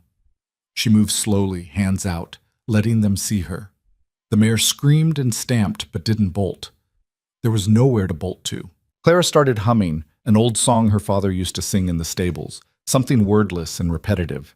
She'd seen him calm dozens of frightened horses with it, watched the sound cut through their panic better than any command. It worked now. The mare's ears swiveled forward, focusing on the sound. Her shaking slowed. Clara kept humming as she checked the injured horse's leg. Deep cut, but not fatal. It would need stitches, care, but the horse would survive. She used strips torn from a ruined dress to bind it, all the while humming that damn song. Above her, she could hear Reed shouting, but the wind tore his words away. The pregnant mare took a tentative step forward. Clara held still, let the horse come to her. When the mare's nose touched her shoulder, Clara slowly raised her hand, stroked the wet neck. "Good girl," she whispered. "We're getting you out of here." The third horse, a young gelding, had wedged himself into a crack in the rock and refused to move. Clara worked on him last, using her voice and gentle pressure until he finally, reluctantly, stepped out. Then came the hard part. Clara signaled up, 3 sharp tugs on the rope, the sign Reed had taught her that meant send down the harnesses. They lowered 3, one at a time. Clara fitted them onto the horses, working by feel in the darkness between lightning strikes. The pregnant mare first, because she was the most valuable, then the injured one. Finally, the gelding. Each time the ranch hands above would pull, the horse would resist, Clara would push and cajole and force, until finally the animal would scramble up the slick rock face to safety. When the last one was gone, Clara sagged against the canyon wall. She was shaking now, adrenaline draining away and leaving exhaustion in its wake. The rope came back down with a fresh harness. Clara strapped in and gave 2 hard pulls. The ascent was worse than going down. Her muscles were spent, and twice she lost her footing and spun wildly on the rope before catching herself. But hands grabbed her when she reached the top, pulling her over the edge. Reed was there. He pulled her into his arms, and for a moment they just stood there in the pouring rain while he held on like he'd forgotten how to let go. "You're insane," he said into her hair. "Completely insane. The horses are safe." "I don't care about the horses." Clara pulled back enough to see his face. His eyes were wild, and she realized he wasn't talking about the horses anymore. Then his mouth was on hers. The kiss was nothing like the chaste pecks they'd performed for his mother, nothing like the careful affection they displayed at dinner. This was desperate and raw and real. Reed's hands fisted in her soaked hair, Clara's fingers digging into his shoulders, both of them shaking from cold and fear, and something neither wanted to name. When they broke apart, Reed pressed his forehead to hers. "We should get back," he said, voice rough, "before you freeze to death." Clara nodded, not trusting her voice. They rode back to the ranch in silence, the storm beginning to break. By the time they reached the barn, the rain had slowed to a drizzle and the first hints of dawn were lightening the eastern sky. Davies met them. "All accounted for. No major injuries except the one you found. Doc's already working on her." He looked at Clara, at her ruined dress and muddy face and bleeding hands. "Ma'am, you did good work tonight." "Thanks," Clara managed. She dismounted, her legs nearly giving out. Reed caught her elbow. "I'll get her inside," he said. "Make sure the mare gets the best care. And Davies? Not a word about tonight to anyone." Davies nodded, understanding immediately. The lady of the house wasn't supposed to go rappelling into canyons during storms. It wasn't proper. It wasn't safe. It wasn't what someone like Clara Callahan should do, but Clara Vance would have done it without thinking twice. They were halfway to the house when they saw her. Mrs. Callahan Sr. stood in the doorway, wrapped in a silk robe, her face unreadable. "I heard the commotion," she said. "Are the horses safe?" "Yes," Reed said. Her eyes moved to Clara, taking in the destroyed dress, the rope's burns on her wrists, the mud and blood and exhaustion. "You went down into the canyon," she said. It wasn't a question. Clara lifted her chin. "The horses needed help." "The horses are worth money. You are supposedly my son's wife. There's a difference in value." "Mother," Reed started, but Mrs. Callahan held up a hand. She stepped forward, studied Clara's face. When she spoke again, her voice was different, softer, almost like she was talking to a real person instead of a problem to be solved. "Go get cleaned up," she said. "Mary's waiting upstairs. I'll have Cook prepare something hot." She paused. "You did well tonight. Foolishly, but well." Then she turned and walked back into the house, leaving them standing in the dawn light. "Was that a compliment?" Clara asked. "I think so. I'm not sure. I've never heard one from her before." They stood there another moment, neither quite ready to go inside and resume the performance. "About what happened," Reed said. "At the canyon? The horses are safe. That's what matters." "That's not what I meant." Clara knew, but acknowledging the kiss meant acknowledging that something had shifted between them, and she wasn't ready for that. This was supposed to be simple. A business arrangement. 1 year of pretending in exchange for freedom and money, except it wasn't simple anymore. "We should go in," she said, "before your mother changes her mind about that hot food." Reed looked like he wanted to argue, but he just nodded. "Yeah, you're probably right." They walked into the house together, careful not to touch, both pretending the world hadn't tilted sideways in the rain. The telegram arrived 2 days later. Thomas Hartley's investigators had found inconsistencies in the witness statements. They wanted depositions, formal interviews, legal documentation, the kind of scrutiny that would crack Reed's carefully constructed lies wide open. "He's backing me into a corner," Reed said, staring at the telegram. They were in his study again, the door locked. "Either I produce evidence that doesn't exist, or I admit the marriage is fake." "What if we gave him something else?" Clara said. "Like what? Like a reason to back off that's more valuable than destroying you." She'd been thinking about this since the confrontation, watching the way power moved in this world. Hartley wants control. He wants to dominate the ranching territory. But what if he had competition that scared him more than you do? Reed leaned back in his chair. "You want to create a bigger threat.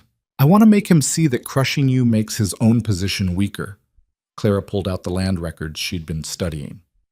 "He's been buying up small ranches, right? Creating a stranglehold. But those ranchers sold because they were isolated, powerless. What if they weren't? You want to organize them. An association, a coalition, something that gives them collective bargaining power." Clara spread the maps out. "Look, there are at least 20 small operations within 50 miles. Individually, they're easy targets. Together, they could set prices, share resources, maybe even outbid Hartley when he tries to force them out." Reed stared at the maps. "That's never been done here. These ranchers, they're independent, stubborn. They don't trust each other. Then make them trust you. You're a Callahan. You've got land, money, reputation. If you back this, others will follow. And if Hartley finds out I'm behind it, he'll have a choice. Come after you legally and risk turning every small rancher in 3 territories against him, or back off and accept that he can't control everything." Clara met his eyes. "Right now he's winning because you're fighting alone. Change the game." Reed was quiet for a long time. Then he started to smile. Not the cold, calculated smile he wore for society, but something genuine. "You're getting good at this," he said. "The strategy, the politics. Almost like you were born to it. Or like I'm desperate enough to learn." Clara started rolling up the maps. "When do we start?" "We? You need someone these ranchers will actually talk to. Someone who isn't a Callahan, who doesn't make them feel like they're being absorbed into your empire." She paused. "Someone like me." Reed looked at her differently now. Clara could feel it, the shift in how he saw her. Not as the desperate factory girl he'd rescued, not as the convenient lie he'd purchased. As a partner. "All right," he said. "We start tomorrow. Davies knows most of these men. We'll have him set up meetings, and you'll do the talking." "Me?" "You said it yourself. I'm a Callahan. That name carries weight, but it also carries threat. You're an outsider. That makes you neutral ground." Reed stood, walked to the window. "Besides, after what you did in that canyon, word's spreading. People are curious about you." "What kind of word?" "That Reed Callahan's mysterious wife isn't what anyone expected. That you've got nerve." He glanced back at her. "Davies told the story to a couple of the hands. By now, half the territory probably knows you climbed into a canyon during a lightning storm to save horses." Clara's stomach flipped. "I thought you told him not to say anything." "I told him not to say anything to anyone in the house. I never said anything about the bunkhouse, the saloons, or the general store. Reed's smile was calculating now. Sometimes the best way to control a story is to let it spread naturally. People believe gossip more than they believe announcements. You used me. I used the truth. You did something remarkable. Now we leverage it. Clara should have been angry, should have felt manipulated, turned into another chess piece in Reed's constant maneuvering, but she wasn't, because she was starting to understand the game, and more than that, she was starting to get good at playing it. Fine, she said. Set up the meetings. I'll do the talking. But Reed? She waited until he looked at her. Next time you plan to turn me into a legend, warn me first. Where's the fun in that? Despite herself, Clara smiled. The first meeting was with Jacob Brennan, who ran a struggling cattle operation 40 miles east. Reed and Clara rode out at dawn, just the two of them. Mrs. Callahan had raised objections. It wasn't proper for them to travel alone, even if they were married. But Reed had shut her down with a look. The Brennan ranch was smaller than Clara expected. The house weathered and in need of repair. Jacob himself was maybe 40, with the kind of lean hardness that came from too much work and not enough food. He met them in the yard, rifle resting casually in the crook of his arm. Callahan, he said, didn't expect to see you out this way. Jacob. Reed dismounted, helped Clara down. This is my wife, Clara. Jacob's eyes swept over her, assessing. Heard about you? Heard you're not what you seem. Depends on what people think I seem like, Clara said. A brief smile flickered across Jacob's face. Fair enough. Come inside. Coffee's hot. They sat at a rough wooden table while Jacob's wife, a thin woman with worry lines carved deep, poured coffee that was more chicory than bean. I know why you're here, Jacob said. Hartley made me an offer last month. Good money for land that's breaking my back to keep. Are you going to take it? Reed asked. Don't know yet. Depends on whether I've got a better option. Jacob looked at Clara. Word is, you've got ideas about that. Clara set down her cup. I've been looking at the numbers, at how Hartley operates. He's not just buying land, he's buying isolation. Every rancher he squeezes out makes the others weaker. Eventually, you're all alone with no bargaining power. Tell me something I don't know. What if you weren't alone? What if 20 ranchers pooled resources, set collective prices, shared equipment and labor during drives? Clara pulled out the papers she'd prepared. You'd have negotiating power. Hartley couldn't pick you off one by one. Jacob looked at the papers but didn't touch them. And who runs this coalition? Let me guess. Reed Callahan. No, Clara said. It's democratic. One ranch, one vote. The Callahans get the same say as everyone else. Then why would Reed back it? Because crushing Hartley helps everyone, including us. Clara leaned forward. Look, I'm not going to pretend this is charity. Reed benefits if Hartley's stopped. But so do you. So does every small rancher who's barely hanging on. We're offering a way to fight back that doesn't require you to sell your soul or your land. Jacob was quiet. His wife put a hand on his shoulder. We've been on this land 20 years, she said softly. Raised our children here. I don't want to lose it. You won't, Clara said. Not if we stand together. Jacob looked at Reed. You trust her? She speaks for you? She speaks for herself, Reed said. But yeah, I trust her. Another long silence. Then Jacob reached out and took the papers. I'll read these, he said. Talk to some others. But I'm not promising anything. That's all we're asking, Clara said. They had the same conversation 6 more times over the next 2 weeks. Some ranchers were receptive. Others slammed doors in their faces. But slowly, carefully, Clara built something that had never existed before. A network of small operators who were willing to consider working together. And with every meeting, every negotiation, every small victory, Clara felt the last pieces of her old self falling away. She wasn't Clara Vance anymore. The girl who'd worked in factories and lived in boarding houses and accepted whatever scraps the world offered. She was becoming someone else. Someone harder and smarter and infinitely more dangerous. Someone who scared her a little, but someone who could survive. The breaking point came on a Thursday. Thomas Hartley showed up at the ranch with 2 lawyers and a county sheriff. They had depositions, court orders, and enough legal firepower to bury Reed under paperwork and accusations. Mrs. Callahan met them in the drawing room, her face carved from ice. This is harassment. This is due diligence, Hartley said. Your son has made claims that don't hold up to scrutiny. We have proof that the witnesses to his supposed marriage were paid to lie. We have evidence that the filing was backdated.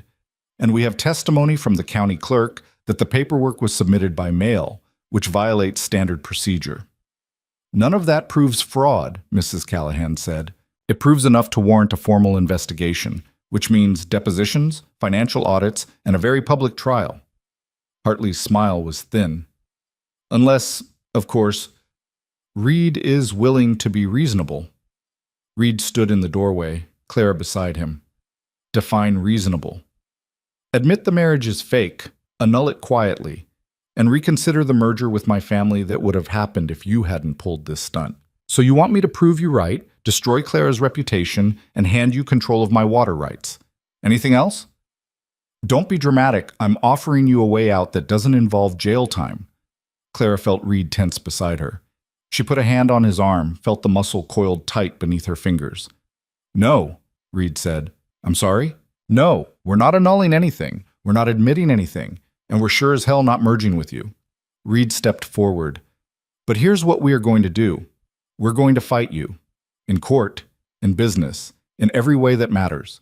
And when we're done, you're going to wish you'd taken the loss and moved on. Hartley's expression darkened. You can't win this fight, boy. Watch me. The sheriff stepped forward. Mr. Callahan, I have orders to bring you in for questioning. You can come willingly, or I can make this official. Clara's mind raced. If Reed went with them, if he submitted to depositions without preparation, Hartley's lawyers would tear him apart. They'd find every inconsistency, every crack in the story, and by the time they were done, Reed would be facing criminal charges. She made a decision. The marriage is real, Clara said. Everyone turned to look at her. Clara, Reed started. It's real, she repeated, louder now. I know everyone has doubts. I know the circumstances look suspicious. But Reed and I got married in Philadelphia 2 months ago because we loved each other, and we kept it quiet because I wasn't ready to face this world. That's the truth. Hartley laughed. You expect us to believe that? I don't care what you believe. I know what's real. Clara looked at the sheriff. You want depositions? Fine. I'll answer every question you have. I'll submit to interviews, background checks, whatever you need. But you're not taking my husband anywhere without proper legal representation. The sheriff shifted uncomfortably. Ma'am, I have my orders, and I have rights. We both do. If you want to question Reed, do it with his lawyer present. If you want to accuse us of fraud, file formal charges, and we'll see you in court. But you're not dragging him away like a criminal based on Thomas Hartley's vendetta. Reed stared at her. She could see surprise there, and something else. Something that looked almost like pride. Hartley's smile faded. You're making a mistake. Probably. I'm good at those. Clara crossed her arms. But I'm Reed's wife, which means his fights are my fights. So either arrest us both or get out of our house. The silence that followed was absolute. Finally, the sheriff cleared his throat. I'll need to consult with the county attorney. This isn't quite how I expected things to go. Take your time, Clara said. We're not going anywhere. Hartley gathered his lawyers and left, but not before turning back at the door. This isn't over. It never is with you, Reed said. When they were gone, Mrs. Callahan sank into a chair. That was either very brave or very stupid. Both, Clara said. Definitely both. Reed caught her arm, pulled her aside. Why did you do that? Because you were about to get destroyed. You could have let them. Could have taken the deal, admitted it was fake, walked away with money and no consequences. Clara looked at him, really looked at him. At the man who'd saved her from humiliation that first night, who'd given her a chance when no one else would, who'd kissed her in the rain like the world was ending. I'm not walking away, she said. Not from this. Not from you. The words hung between them, meaning more than either wanted to admit. Reed's hand moved to her face, his thumb tracing her cheekbone. Clara Vance, he said quietly. What the hell are you doing to me? The same thing you're doing to me. He kissed her then, and it was different from the canyon. Slower, deliberate. A choice instead of a reaction. When they broke apart, Reed pressed his forehead to hers. We're really doing this, aren't we? Fighting Hartley. Risking everything. Looks like it. And if we lose? Then we lose together. Reed smiled. A real smile, not the careful mask he wore for the world. I can work with that. Outside, storm clouds were gathering again. But for the first time since Clara had walked through those doors, she wasn't scared of what was coming. She was ready. The coalition meeting was set for Saturday at the Brennan Ranch. Clara spent the week preparing, organizing notes, mapping out arguments, anticipating objections. She'd invited 14 ranchers, knowing maybe half would show. Any more than that was dreaming. 12 came. They gathered in Brennan's barn because his house couldn't hold that many people. Rough men with rougher hands, wearing suspicion like armor. Their wives came too, which surprised Clara until she realized the women were the ones who managed the books, who knew exactly how close to the edge their families were running. Clara stood at the front, acutely aware that she was the youngest person in the room by at least a decade, that her dress probably cost more than some of these families made in a month, that she'd been in Wyoming less than 2 months and was about to tell people who'd lived here their whole lives how to save their land. Reed stood against the back wall, arms crossed. They'd agreed he wouldn't speak unless absolutely necessary. This had to come from her. "Thank you for coming," Clara started. Her voice sounded thin in the big space. She cleared her throat, tried again. "I know most of you don't know me. You've heard stories, some true, some not. But here's what matters. Thomas Hartley is buying up land, your land. And if we don't do something, in 6 months he'll own everything from here to the Montana border." "We know that already," said a man named Carson, who ran cattle north of the Callahan spread. "Question is, what can we do about it? Hartley's got money. We don't." "He's got money," Clara agreed. "But we've got numbers, and we've got something he can't buy. We actually care about this land beyond what it's worth on paper." "Pretty words don't pay bills," said a woman named Ruth, whose husband had died the previous winter, leaving her with 3 children and 2,000 acres she couldn't work alone. "Hartley offered me cash. Real money. Enough to start over somewhere easier. Why shouldn't I take it?" Clara had been expecting this. She pulled out the papers she'd prepared. "Because he's offering you 30 cents on the dollar. Your land is worth at least 3 times what he's paying, probably more. But you can't access that value because you're isolated. You can't get your cattle to market without crossing Hartley land, which means he sets the toll fees. You can't negotiate fair prices with buyers because you're one small voice against his empire."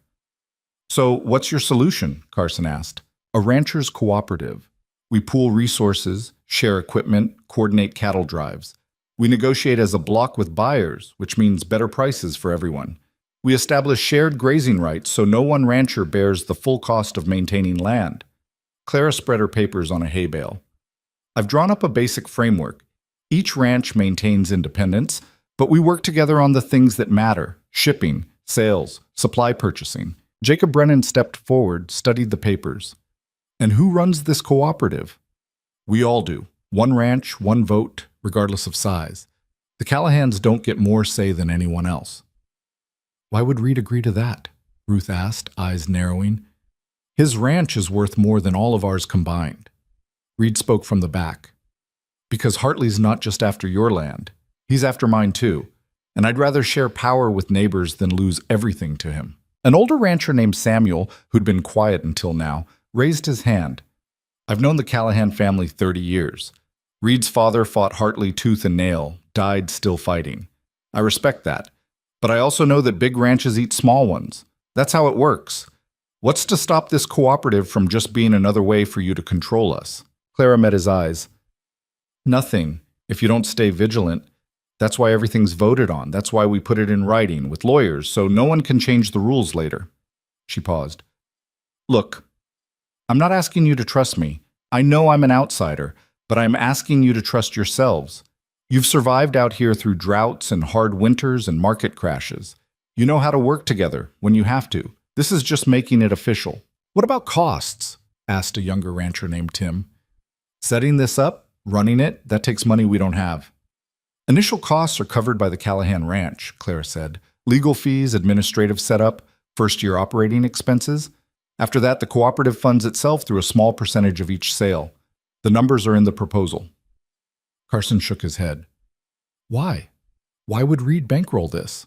"Because it's an investment," Reed said, "in destroying Hartley's monopoly and making sure small ranchers survive. And yeah, in protecting my own interests. I'm not claiming to be a saint here, but our interests align. That's enough. The ranchers looked at each other, silent conversations happening in glances and nods. Clara's heart hammered. This whole plan lived or died in this barn, in the next few minutes. Finally, Jacob spoke. I'll join, but I want everything in writing, reviewed by my own lawyer. And if at any point this cooperative starts favoring the Callahans over the rest of us, I'm out. Fair, Clara said. I'm in too, Ruth said, but same conditions. First sign this becomes a Callahan takeover, I walk. One by one, the others agreed. Not all of them. 3 ranchers left without committing, saying they needed more time, but 9 signed on. 9 ranches representing thousands of acres and dozens of families. It was enough to start. After the meeting, as people filed out, Samuel pulled Clara aside. You did good work today, girl, but you should know Hartley's going to come after you for this. Not Reed, you. He'll see you as the weak link. Let him try. Samuel's smile was sad. You've got spine. I'll give you that. Just remember, spine doesn't stop a bullet, and Hartley doesn't fight fair. The old man left. Clara stood in the barn watching dust motes drift through the afternoon light and wondered what she'd just started. Reed approached, slipped an arm around her waist. You were incredible. I was terrified. Didn't show. He kissed her temple. Come on, let's get home before my mother decides we've been murdered by hostile ranchers. The ride back was quiet. Clara's mind was already racing ahead, to contracts that needed drafting, schedules that needed coordinating, the 1,000 details that would make or break this fragile alliance. You're doing it again, Reed said. Doing what? Planning 6 steps ahead. I can see it in your face. He reached over, took her hand. It's going to work, Clara. What you built today, it's real. Or it falls apart the first time someone disagrees about something. Maybe, but you gave them a chance. That's more than they had yesterday. Clara looked at him, at this man who'd become so much more than the desperate stranger who'd claimed her as his wife. What happens when the year's up? The question hung between them, unspoken until now. Reed's jaw tightened. I don't know. The contract says, I know what the contract says. His hand squeezed hers. But things are different now. We're different. Are we? You know we are. Clara did know. Somewhere between the lies and the fear and the fights, something real had grown. She'd fallen for him, not the cattle baron with the empire, but the man who checked on horses at midnight, who listened when she talked about cooperative economics, who'd looked at her like she was worth saving even when she wasn't sure she was. We should talk about this, she said. We should, but not now. Right now we've got a legal battle to prepare for and a territory to convince that we're not criminals. Reed's smile was wry. One impossible thing at a time. They reached the ranch as the sun was setting, painting the mountains in shades of gold and red. Mrs. Callahan met them at the door, her expression unreadable. There's a telegram, she said, holding out the yellow paper. From Hartley's lawyers. Reed took it, read it, and his face went dark. He handed it to Clara without a word. The message was simple and devastating. Hartley had filed formal charges. Fraud, conspiracy to defraud, falsification of legal documents. There would be a hearing in 2 weeks. If the charges stuck, Reed faced up to 5 years in prison. Clara felt the world tilt. Can he actually do this? He can try, Mrs. Callahan said. Whether he succeeds depends on how good our lawyers are and how much evidence he's manufactured. Manufactured? Thomas Hartley doesn't fight clean, girl. If he doesn't have evidence, he'll create it. Witnesses who'll swear to anything for the right price, documents that look authentic. He's done it before. The older woman's face was grim. We need to prepare for war. The next 2 weeks were a blur of lawyers and depositions and desperate strategy sessions. Reed's attorneys were good, expensive and experienced, but even they looked worried when Hartley's evidence kept piling up. Affidavits from people claiming Clara had asked them to forge documents. Bank records showing suspicious payments. A letter allegedly written by Clara to a friend back east, bragging about tricking a rich rancher into marriage. It's all fake, Clara said, staring at the letter that bore her name in handwriting that wasn't quite hers. I never wrote this. Don't even know anyone named Margaret Simmons. Doesn't matter if it's fake, the lead attorney said. His name was Harrison, and he had the kind of sharp eyes that missed nothing. What matters is whether we can prove it's fake before a judge believes it's real. Can we? Reed asked. Harrison hesitated. Maybe, but Hartley's been thorough. Every piece of evidence has just enough authenticity to create doubt. That's all he needs. Reasonable doubt about your marriage. The judge doesn't have to believe you're guilty, just that there's enough smoke to indicate fire. So what do we do? Clara asked. We go on offense. We stop defending and start attacking. Hartley's not clean. No one builds an empire like his without cutting corners. We dig into his business practices, his land acquisitions, his financial dealings. We make this about him, not about you. Reed leaned back in his chair. How long will that take? Weeks? Maybe months? We'd need investigators, time to build a case. We don't have months, Clara interrupted. The hearing is in 10 days. Harrison spread his hands. Then we do the best we can with what we have and hope the judge is more interested in justice than politics. It wasn't enough. Clara could see it in Reed's face, in the way his mother's hands trembled when she thought no one was looking. They were losing, and everyone knew it. That night, Clara couldn't sleep. She paced her room, mind churning through possibilities and finding nothing but dead ends. Around 2 a.m, she gave up and went downstairs to the library, thinking maybe a book would distract her. She found Mrs. Callahan already there, sitting in front of a low fire with a glass of brandy. Can't sleep either? The older woman asked. No. Pour yourself a drink. Might help. Clara poured brandy into a glass, sat in the chair across from her. They sat in silence for a while, watching the fire. I misjudged you, Mrs. Callahan said finally. When you first arrived, I thought you were exactly what Thomas said, an opportunist looking for an easy life. I was desperate. That's close enough. Perhaps. But desperation doesn't explain what you've become. Mrs. Callahan looked at her. You've changed my son. Made him think beyond this ranch, beyond the fights his father left him. You've given him something to build instead of just defend. Clara didn't know what to say to that. I'm going to tell you something I've never told anyone, Mrs. Callahan continued. Reed's father, James, he wasn't born a Callahan. He married into the name, just like you. His family was nobody, and mine was everything. My father fought the marriage for years. What changed his mind? He died. And by then, James had proven himself 100 times over. But those first years, she shook her head. They were hell. Every mistake was proof he didn't belong. Every success was dismissed as luck. It took a decade before people stopped seeing him as an interloper. Why are you telling me this? Because you don't have a decade. Hartley's going to try to destroy you in 10 days, and if he succeeds, he destroys Reed too. Mrs. Callahan set down her glass. So I'm asking, what are you willing to do to stop him? Clara met her eyes. Anything. Even if it means admitting the marriage was a lie? The question hit like a punch. What?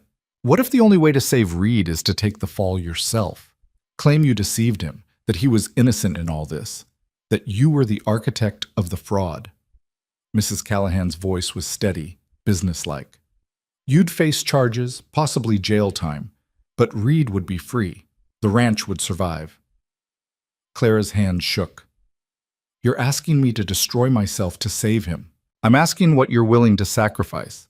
The older woman leaned forward. Because love isn't the pretty speeches and the stolen kisses. It's the choice you make when everything's on fire and someone has to burn. I won't do it. Even if it's the only way? There has to be another way. There isn't. I've been through the evidence, talked to the attorneys. Hartley's case is too strong. The only option is for one of you to take full responsibility, and it can't be Reed. He's a Callahan. The family needs him. Mrs. Callahan stood. Think about it. You have time, but not much. She left Clara alone with the fire and the terrible weight of the choice. Clara sat there until dawn, turning it over in her mind. She could confess, claim she'd manipulated Reed, throw herself on the court's mercy. She'd go to jail, maybe for years, but Reed would be safe. The ranch would survive. The coalition she'd built would have a chance. All it would cost was everything. Or she could fight. Could go into that courtroom and lie her heart out, stake everything on a performance good enough to convince a judge. Risk both of them in one desperate gamble. The sun rose, painting the library in soft gold light. Clara watched it and made her decision. She found Reed in the stables, checking on the pregnant mare who'd survived the storm. The foal had been born healthy a week ago, was already standing and nursing. "Hey," Reed said when he saw her. "You look like you've been up all night." "Your mother offered me a deal." Reed's expression changed. "What kind of deal?" Clara told him. "Everything. The confession plan, the sacrifice, the choice between saving him or fighting together." When she finished, Reed was quiet for a long time. The mare nuzzled her foal, oblivious to the human drama playing out nearby. "And you're telling me this because," Reed said finally, "because I'm not taking the deal. I'm not confessing to something I didn't do, and I'm not letting you face this alone." Clara stepped closer. "We fight together, or we go down together. Those are the only options I'm willing to consider." Reed cupped her face in his hands. "You're either the bravest person I've ever met, or the most stubborn." "Probably both." He kissed her, soft and slow, like he was trying to memorize the taste of her. "All right," he said when they broke apart. "We fight. But Clara, if it goes bad, if we lose, we'll deal with it then. I need you to promise me something." "What?" "If they convict us, if we're both facing prison, you'll let me claim I coerced you, that I forced you into this arrangement. I'll say whatever it takes to get you a lighter sentence." "No." "Clara, no." She grabbed his shirt, pulled him close. "I'm done being saved. I'm done being the victim who needs rescuing. We're in this together, and that means we face whatever comes together. Equal partners, equal consequences." Reed stared at her, and Clara saw the moment he understood. She wasn't the desperate factory girl anymore, wasn't someone who could be protected or shielded from the hard truths. She'd become someone who stood her ground and took her hits and kept moving forward. "Equal partners," he repeated. "Equal partners." "All right then." Reed pulled her into his arms, held on tight.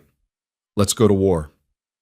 The hearing was held in the county courthouse, a stone building that had been standing since before Wyoming was even a territory. Clara wore her best dress, dark blue, conservative, the kind of thing a respectable rancher's wife would wear. Reed was in a formal suit that made him look like a stranger. The courtroom was packed. Thomas Hartley sat with his lawyers, looking confident. Vanessa was there too, her face carefully blank. Half the territory had shown up to watch the spectacle. Judge Morrison was maybe 60, with white hair and a face that had seen everything twice. He called the court to order, and Hartley's lead attorney stood. What followed was 3 hours of systematic destruction. Witness after witness testified to seeing Clara and Reed fight, to hearing Clara brag about manipulating a rich rancher, to watching Reed pay people to lie about the marriage. The forged letter was entered into evidence. The suspicious bank records, the questionable witness statements. By lunch, it looked hopeless. Harrison did his best on cross-examination, poking holes where he could, but there were too many pieces of evidence and not enough time to dismantle them all. Then Clara took the stand. Hartley's attorney circled like a shark. "Mrs. Callahan, or should I say Miss Vance, you claim this marriage is legitimate. It is legitimate. Yet you can't produce witnesses who actually remember you.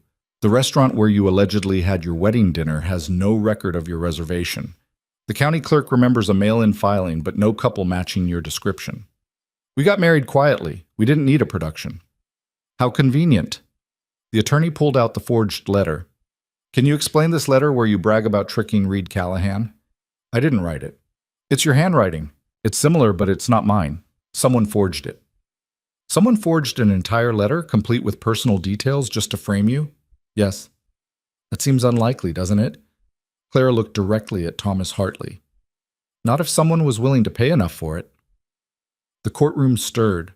Hartley's face remained neutral, but something flickered in his eyes. The attorney pressed harder, trying to trip her up on dates and details, but Clara stuck to her story.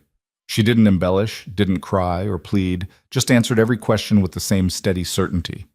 When it was Harrison's turn, he was brief. "Mrs. Callahan, why did you marry Reed?" "Because I loved him." "And do you still?" Clara looked at Reed, at the man who'd saved her, who'd believed in her, who'd become her partner in every way that mattered. "Yes," she said. "I love him more than I thought it was possible to love anyone." It wasn't a legal argument. It wasn't evidence, but it was truth, raw and unadorned, and the courtroom felt it. Harrison called Reed next. The questions were similar: dates, details, the story they'd rehearsed 100 times. But then Harrison went off script. "Mr. Callahan, did you pay people to pose as witnesses to your marriage?" The courtroom went silent. It was the question everyone had been waiting for, the one that could destroy everything. Reed looked at the judge. "Yes." Gasps rippled through the gallery. Clara's heart stopped. "Why?" Harrison asked calmly, like he'd expected this. "Because my original witnesses couldn't be found. James Morrison moved to California. Sarah Chen died in a factory fire. I panicked. I thought if I could just produce people who'd confirm the story, it would buy time to find real proof." Reed's voice was steady. "It was stupid and illegal, and I'm not proud of it. But it doesn't make the marriage fake. It just makes me desperate." "Desperate enough to forge a marriage certificate?" "No, that certificate is real. The marriage is real. Everything else, the paid witnesses, the defensive lies, that came after, when Thomas Hartley decided to destroy us." Hartley's attorney was on his feet. "Objection! The defendant is making unfounded accusations." "Mr. Hartley is not on trial here," Harrison said. "But his actions are relevant. He's been systematically buying up ranches, forcing out competitors. And when Reed Callahan refused to be bought, he decided to destroy him legally instead." "That's absurd," Hartley's attorney sputtered. "Is it?" Harrison pulled out a folder. "I have documents showing land purchases made by Hartley Enterprises at well below market value. I have testimony from ranchers who were threatened with financial ruin if they didn't sell. I have evidence of price fixing, illegal toll fees, and monopolistic practices that would make railroad barons blush." He spread the papers on the defense table. Clara stared at them, shocked. Where had he gotten all this? "This case isn't about whether Reed Callahan's marriage is real," Harrison said. "It's about a powerful man using the legal system to crush a competitor. And the evidence, the real evidence, not forged letters and paid testimony, proves it." The judge held up a hand. "That's enough. I'll review all evidence in my chambers and issue a ruling within the week." He looked at Reed. "Mr. Callahan, you've admitted to serious crimes here today. I could hold you in contempt." "I know, Your Honor." "Why confess to something that could destroy you?" Reed looked at Clara. "Because I'm tired of lying. Because whatever happens, I want it to be based on truth, not another layer of deception." He turned back to the judge. "My marriage to Clara is real. Everything I did to defend it, the paid witnesses, the desperate measures, that was me trying to protect something that matters more than land or money or reputation. If that's a crime, I'll accept the punishment, but don't let Thomas Hartley use this court to steal what he couldn't buy." The judge was quiet for a long moment. Then he nodded. "Court is adjourned." Outside the courthouse, Clara and Reed stood on the steps while journalists shouted questions and cameras flashed. Reed's hand found hers, held tight. "That was either brilliant or suicidal," Clara said. "Probably both." "Where did Harrison get all those documents?" "I have no idea, but remind me to give him a raise." They walked to the carriage, heads high, and drove back to the ranch through a gauntlet of stares and whispers. Mrs. Callahan was waiting in the drawing room. She looked at Reed for a long moment, then did something Clara had never seen before. She smiled. "Your father would have been proud," she said quietly. "That was the most Callahan thing I've ever seen, confessing to crimes just to make a point." "Did I just destroy us?" Reed asked. "Maybe. Or maybe you just saved us in a way I didn't think was possible." She looked at Clara. "You both did." The week that followed was agony. Every day brought new speculation in the newspapers, new rumors about what the judge would decide. The ranchers in the coalition sent messages of support, but Clara could feel their nervousness. If Reed went to prison, the whole alliance would collapse. Finally, on Thursday, the ruling came. Judge Morrison had reviewed all evidence and found it inconclusive. The marriage certificate appeared legitimate, though questions remained about certain procedural details. Reed's admission of paying false witnesses was troubling but understandable given the circumstances. Thomas Hartley's business practices warranted further investigation. Therefore, the charges were dismissed with a warning. If any further evidence of fraud emerged, the case would be reopened. In the meantime, both parties were instructed to cease their legal warfare and focus on legitimate business. It wasn't a complete victory, but it wasn't a loss either. That night, the ranch celebrated. Staff brought out bottles of wine that had been saved for special occasions. Davies and the ranch hands raised glasses to Reed and Clara. Even Mrs. Callahan allowed herself a small smile. Clara stood on the porch, watching the stars come out over the mountains, and felt something she hadn't felt in months. Hope. Reed found her there. You all right? Better than all right. We won, Reed. We actually won. We survived. That's not quite the same thing. Close enough for me. She turned to face him. What happens now? Now we build. The coalition, the ranch, everything we've been planning. He paused. And we figure out what we are to each other. I thought we already knew. The contract expires in 9 months. We need to decide if we're staying together because we have to or because we want to. Clara looked at this man, her fake husband who'd become her real partner, her business arrangement who'd become the person she couldn't imagine living without. I already know my answer, she said. Yeah? Yeah. Reed pulled her close, and they stood there on the porch, watching the night settle over their land, their empire, their future. Whatever came next, they'd face it together. Not because a contract said so, but because they'd chosen each other, again and again, until the choice became as natural as breathing. The euphoria of winning lasted exactly 3 days. On Monday morning, Clara was going over the cooperative's first quarterly projections when Davies knocked on the study door. His face had the look of a man delivering bad news. Ma'am, we've got a problem with the water rights. Clara looked up from the ledgers. What kind of problem? Hartley's diverted the Eastern Creek, built a dam on his property, redirecting flow away from our pastures and the Brennan spread. Davies twisted his hat in his hands. Legal, technically, since it's his land, but it cuts off water to about 4,000 acres. How long until that becomes critical? We've got reserves for maybe 2 weeks. After that, we'll have to move cattle or watch them die of thirst. Clara's stomach dropped. Hartley hadn't accepted defeat. He'd just changed tactics.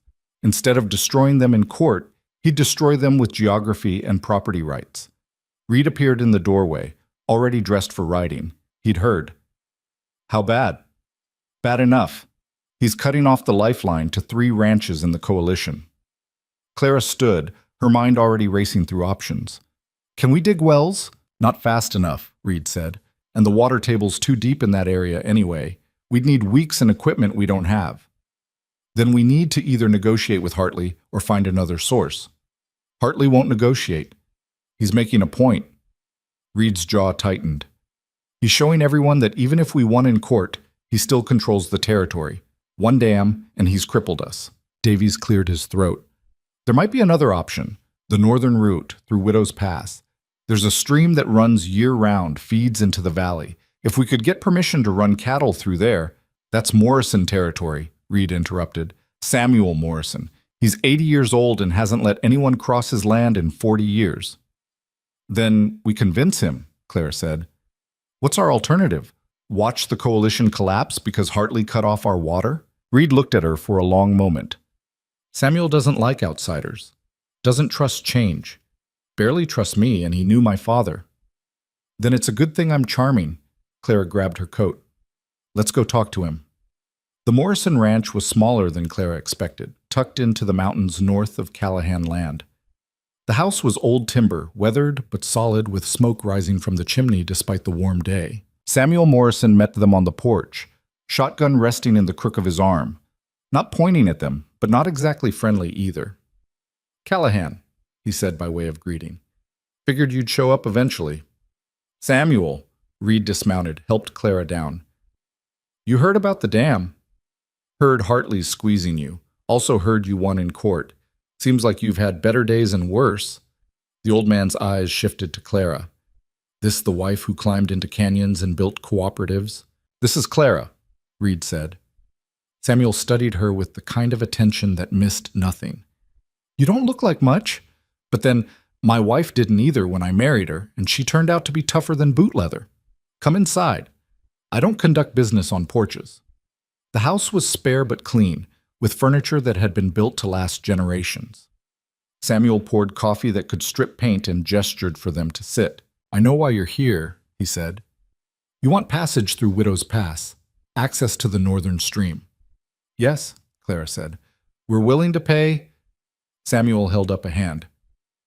I don't want your money. Got more than I need and nobody to spend it on. My son died in the war, my daughter moved to San Francisco, and my wife's been gone 10 years. He took a sip of coffee. So money doesn't interest me. Then what does? Reed asked. Honesty. Legacy. Knowing that when I die, this land goes to someone who'll respect it. Samuel set down his cup. I've watched Hartley buy up half the territory, watched him crush good people. I've also watched you fight him, Reed, watched you try to be different than your father, who was a hard man but a fair one. He turned to Clara. And I've watched you build something that shouldn't work, getting stubborn ranchers to cooperate. That takes more than charm, takes understanding people. We need the water access, Clara said plainly. Not just for us, but for the whole coalition. If Hartley can choke us out this easily, everything we've built falls apart. I know. Samuel stood, walked to the window. I'll give you passage rights, but there's a condition. What condition? When I die, this ranch gets absorbed into your cooperative. Not sold, not passed to some distant cousin who'll flip it to Hartley. It becomes part of what you're building, managed collectively, profits shared. He looked back at them. I want to know it'll mean something after I'm gone. Clara glanced at Reed. This wasn't a small ask. It was essentially Samuel giving them his land, his legacy, trusting that they'd honor it. We can put it in writing, Reed said. Legal documents, witnessed, ironclad. Don't insult me with lawyers, boy. Your word is enough. Your father's word meant something. I'm betting yours does too.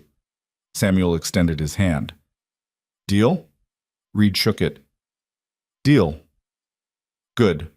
Now get out of here before I change my mind and decide I like my privacy more than I like you. They rode back in silence, both processing what had just happened. Samuel Morrison's land was maybe 3,000 acres of prime grazing territory. Adding it to the cooperative would strengthen their position considerably, but it also meant accepting responsibility for preserving his legacy. That's a lot of trust, Clara said finally. Yeah. Reed's expression was complicated. Samuel's betting everything that we won't become what we're fighting against. Will we? I don't know. Power changes people. Money changes people. We might have the best intentions now, but 5 years from now? 10? He shook his head. That's the risk he's taking. Clara understood what Reed wasn't saying. It was the risk they were all taking. The coalition could become exactly what it was meant to prevent. Another consolidation of power. Another way for the strong to dominate the weak. The only difference was that right now they believed they were the good guys. History was full of people who'd started with good intentions and ended as tyrants. Then we build in safeguards, Clara said. Rules that prevent any one person or ranch from controlling too much. Term limits on leadership positions, transparent accounting. We make it so even if we wanted to abuse the system, we couldn't. Reed looked at her. You really think that'll work? No, but I think it gives us a better chance than just hoping we stay noble. A smile tugged at his mouth. You know, when I first met you, you were this scared girl with nothing but a carpet bag. And now I'm a cynical strategist with trust issues. Progress. I was going to say you've become someone who sees the world clearly and still chooses to fight for it anyway. He reached over, took her hand. That's rare, Clara. She squeezed back, warmth spreading through her chest. We should tell the coalition about the water access. They'll need to coordinate moving cattle through Widow's Pass. Tomorrow. Tonight, I want to just... Reed paused, searching for words. I want one night where we're not fighting or planning or surviving. Just us. Clara understood. They'd been at war for so long, she'd almost forgotten what peace felt like. All right, she said. One night, just us. That evening, they had dinner alone. No Mrs. Callahan, no staff hovering, no business discussions. Just two people eating food that was probably too fancy and drinking wine from the cellar that Reed's father had been saving for special occasions. What do you think he'd say? Clara asked. Your father. About all of this. Reed considered. Probably that I'm an idiot for picking fights I can't win and a bigger idiot for trusting people. He smiled. But he'd also say, I'm a Callahan and Callahans don't back down. So he'd be proud and exasperated in equal measure.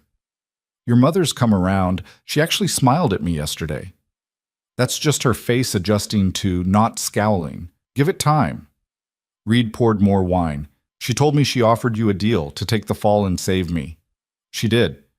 And you said no. Of course I said no. I'm not a martyr, Reed. I'm just someone who refuses to be destroyed quietly. Clara met his eyes. Besides, saving you would have meant losing you. That seemed like a bad trade. Reed reached across the table, took her hand. The contract expires in 8 months. I know. We should probably talk about that. Probably. Clara's heart was beating faster now. This was it. The conversation they'd been avoiding. The one that would define what came next. Reed stood, pulled her to her feet, and led her to the window overlooking the valley. The sun was setting, painting everything in gold and shadow. When I first made that contract, he said, I thought I was buying a solution to a problem. A year of pretending, and then we'd both move on with our lives. And now? Now I can't imagine this place without you. Can't imagine making decisions without arguing with you first. Can't imagine... He stopped, turned to face her fully. I don't want this to end, Clara. The contract, the arrangement, whatever we're calling it. I want you to stay. Not because of an agreement or money or necessity, because you choose to. Clara's throat tightened. She'd been a lot of things in her life. Desperate, scared, angry, determined. But she'd never been chosen before. Never been wanted for who she was, rather than what she could provide. The girl who walked through your door 5 months ago, she said slowly, she doesn't exist anymore. I'm not that person. I know. I'm harder now, less trusting. I've lied and schemed and become someone I'm not sure I recognize. I know that too. And you still want me to stay? Reed's smile was soft. I don't want the girl who walked through my door. I want the woman standing in front of me, the one who rappels into canyons and builds coalitions and refuses to be destroyed. I want the person who saw through my desperation and chose to fight beside me anyway. Clara felt tears prickling at her eyes. She blinked them back. I'm not good at this. At being vulnerable or trusting that good things won't get taken away. Me neither. We'll figure it out together. Reed, marry me, he said, for real this time. No contracts, no lies, no exit clauses. Just two people who choose each other every day, even when it's hard. Clara laughed, the sound watery. We're already married. We're legally married. I'm talking about something real, something that means more than a piece of paper. He pulled a ring from his pocket, simple gold, worn smooth. This was my mother's.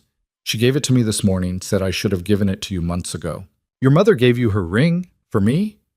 She said you've earned it, said you're more of a Callahan than half the people born with the name. Reed held it out. So what do you say? Will you marry me again, Clara Vance? For real this time? Clara looked at the ring, at this man who'd saved her and challenged her and become her partner in every way that mattered.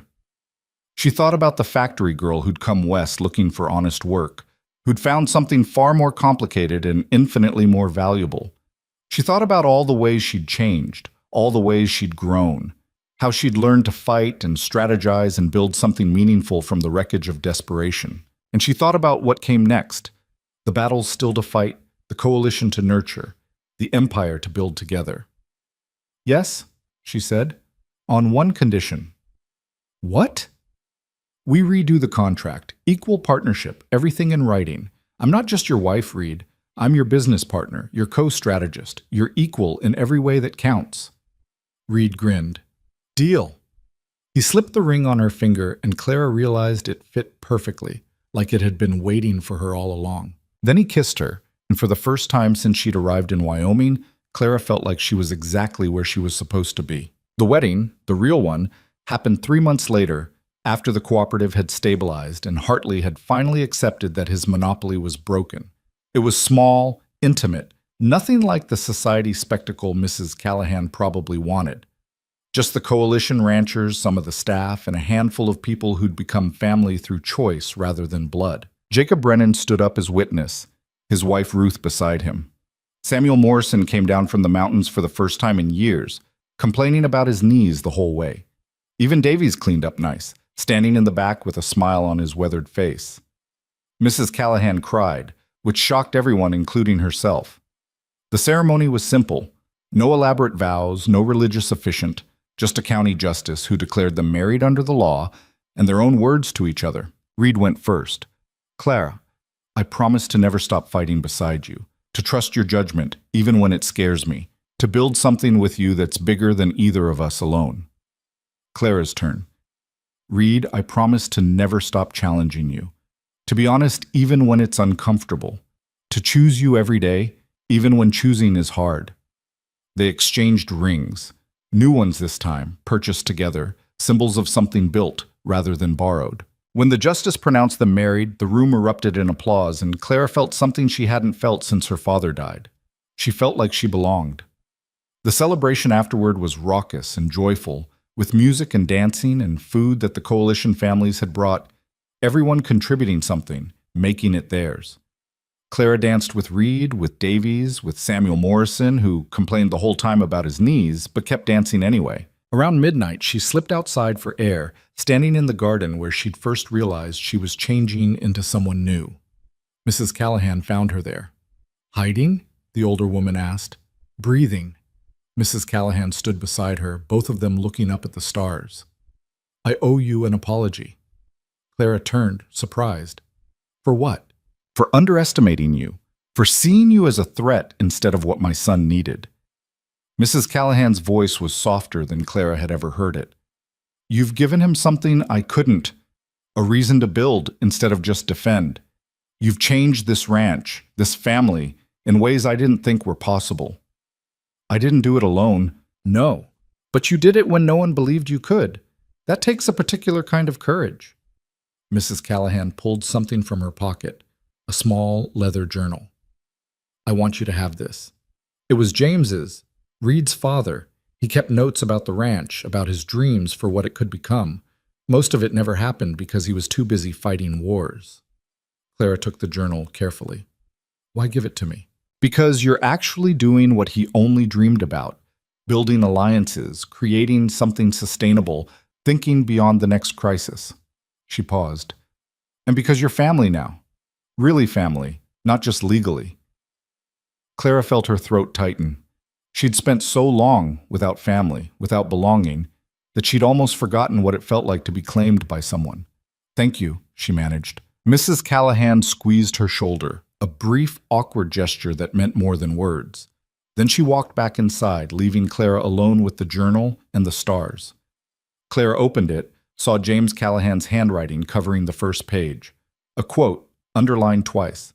Legacy isn't what you leave behind. It's what you build with the people beside you. She closed the journal and looked out over the valley, the land that had become hers, the empire they were building together, the future that was finally, impossibly within reach. Reed appeared beside her. Found you. I wasn't hiding. Just breathing? Something like that. Clara leaned into him. Your mother gave me your father's journal. Yeah? What's it say? That legacy is what you build with people, not what you leave behind. She looked up at him. I think we're building a good legacy, Reed. We're trying. That's all anyone can do. They stood there in comfortable silence, watching the stars wheel overhead. 6 months later, the coalition had grown to 23 ranches. They'd successfully negotiated better shipping rates, established shared grazing rights, and even started a cooperative store where members could buy supplies at bulk prices. Hartley still owned the most land in the territory, but his stranglehold was broken. He couldn't squeeze out ranchers who had each other's backs. Clara managed most of the day-to-day operations now, her factory girl past transformed into something useful. She understood numbers, logistics, the practical mechanics of keeping an alliance together. Reed handled the big picture, long-term strategy, political relationships, the public face of the Callahan Empire. Together, they were formidable. The biggest test came when Hartley made one final move. He tried to buy out the railroad, control the shipping routes that the coalition depended on. It would have crippled them economically, forced them to either pay his prices or watch their cattle rot. Clara spent 3 weeks in railroad offices, negotiating, arguing, making deals with executives who'd never taken a woman seriously before. She brought numbers, projections, proof that the coalition represented more stable, reliable business than Hartley's boom and bust operations. In the end, the railroad chose the coalition. Hartley showed up at the ranch the day after the announcement, his carriage pulling up in front of the house like he owned the place. Clara met him on the porch. "You've won," he said without preamble. "For now." "We didn't win. We just stopped letting you control everything." Clara crossed her arms. There's a difference. Is there? Hartley studied her. You know, when Vanessa first told me about you, I thought you were nothing. A nobody trying to climb above her station. I was wrong. Thank you. That wasn't a compliment. You're dangerous, Mrs. Callahan. You've built something that threatens the natural order of things. Someday, you'll learn that empires built on idealism don't survive. They get crushed by people willing to do what it takes to win. Maybe. Or maybe the world's changing and you just can't see it yet. Clara leaned against the porch rail. Your empire is built on fear and control. Ours is built on people choosing to work together. I'll take my chances with ours. Hartley's smile was cold. We'll see. In 10 years, when your coalition has collapsed under its own idealism, when the ranchers are fighting over scraps and tearing each other apart, remember this conversation. And when it hasn't collapsed, when it's grown stronger and changed how business works in this territory, you remember it too. Hartley tipped his hat. Mrs. Callahan, it's been educational. Mr. Hartley, don't come back. He left, and Clara watched his carriage disappear down the road. She knew it wasn't really over. Men like Hartley didn't surrender. They just changed tactics. But for now, they'd won the battle that mattered. Reed appeared beside her. Eavesdropping? Absolutely. You handled that well. I've had good teachers. Clara turned to face him. He's right about one thing. What we've built, it's fragile. It could fall apart if we're not careful. Probably will fall apart at some point. Something this new usually does. Reed pulled her close. But then someone will rebuild it better. That's how progress works. Messy, 2 steps forward and 1 back, but moving anyway. Clara thought about that. About the factory girl who'd walked into a ballroom and become something she'd never imagined. About the lies that had become truth, the desperation that had become strength, the survival that had become purpose. I don't regret it, she said. Any of it, even the hard parts. Good, because it's not getting easier. Reed kissed her forehead. Davy says we've got 4 more ranchers asking to join the coalition. Samuel Morrison's nephew from Montana wants to start something similar up there. And your mother? My mother? Clara pulled back. What about her? Reed smiled. She wrote. The letter came this morning. Clara's heart stopped. She hadn't heard from her mother in 10 years, hadn't known if the woman was alive or dead. They'd parted badly, her mother choosing a new husband over her own daughter, sending Clara away to make room for a new family. What did she say? She read about you in a newspaper, about the coalition, the court case, everything. She wants to meet, to reconnect. Reed handed her the letter. It's up to you, no pressure either way. Clara took the letter but didn't open it. She thought about the girl she'd been, desperate for any scrap of family, willing to accept crumbs of affection, and she thought about who she was now, someone who didn't need to accept crumbs from anyone. I'll think about it, she said. But Reed, whatever I decide, I'm not doing it alone. We're partners. That means you're part of this too. Always. They walked back inside together, past the drawing room where Mrs. Callahan was reviewing accounts, past the study where coalition documents covered every surface, into the life they'd built from lies and desperation and impossible choices. And Clara realized something that made her smile. She'd come to Wyoming with nothing, looking for honest work and a fresh start. Instead, she'd found something infinitely more valuable, a purpose, a partner, a place where she mattered. The girl who'd walked through those doors was gone, replaced by someone stronger and harder and infinitely more capable. Someone who'd learned that sometimes the biggest lies could lead to the most honest lives, that desperation could transform into determination, that the person you became while pretending could turn out to be more real than the person you'd been before. Clara Callahan, not Vance anymore, not really, stood at the window and looked out over the empire they'd built, the ranch that was theirs, the coalition that was growing, the future that was finally, impossibly, secure. Reed came up behind her, wrapped his arms around her waist. What are you thinking? That I started out trying to survive, but somewhere along the way I learned to live. That's a hell of an accomplishment. We both accomplished it. She turned in his arms. I couldn't have done this alone. You could have. You're the strongest person I know. Reed smiled. But I'm glad you didn't have to. Outside, the sun was setting over the mountains, painting the valley in gold and shadow. Somewhere in the distance, cattle were lowing, ranch hands were finishing their work, and the land that had seemed so foreign 5 months ago had become home. Clara had learned something important in her transformation from desperate factory girl to cattle baroness. Identity wasn't something fixed and permanent. It was something you built, day by day, choice by choice, until the person you pretended to be became the person you actually were. She'd pretended to be Reed's wife and learned to love him for real. Pretended to be a rancher and learned to build an empire. Pretended to be strong and discovered actual strength growing beneath the performance. The lies had become truth through sheer force of will and repetition. And maybe that was the real lesson, that sometimes you had to fake something long enough to make it real. That courage wasn't being unafraid, it was being terrified and choosing to act anyway. That the boldest lies could indeed lead to the most honest lives, as long as you were willing to do the work of making them true. Clara Callahan had learned to fight, to strategize, to build something meaningful from nothing. She'd learned that power wasn't something you were born with, it was something you claimed, one impossible choice at a time. And she'd learned that home wasn't a place you found, it was something you built with the people who chose to stand beside you. Reed held her as the sun disappeared behind the mountains, and Clara felt the last piece of her old self finally let go. She wasn't the girl from Philadelphia anymore. Wasn't the desperate woman who'd walked into a ballroom and accidentally changed her entire life. She was Clara Callahan, cattle baroness, coalition builder, equal partner in an empire that was still growing. And she was exactly who she was supposed to be. The stars came out one by one over the Wyoming frontier, and Clara stood in her home, really her home now, and understood what it meant to have transformed completely. From lies to truth, from survival to purpose, from nobody to someone who mattered. It hadn't been easy. It hadn't been clean or simple or anything like what she'd imagined, but it had been hers. And that, Clara thought as Reed kissed her temple and pulled her closer, was worth more than any honest seamstress work could ever have been. Sometimes the wrong door was exactly the right one after all.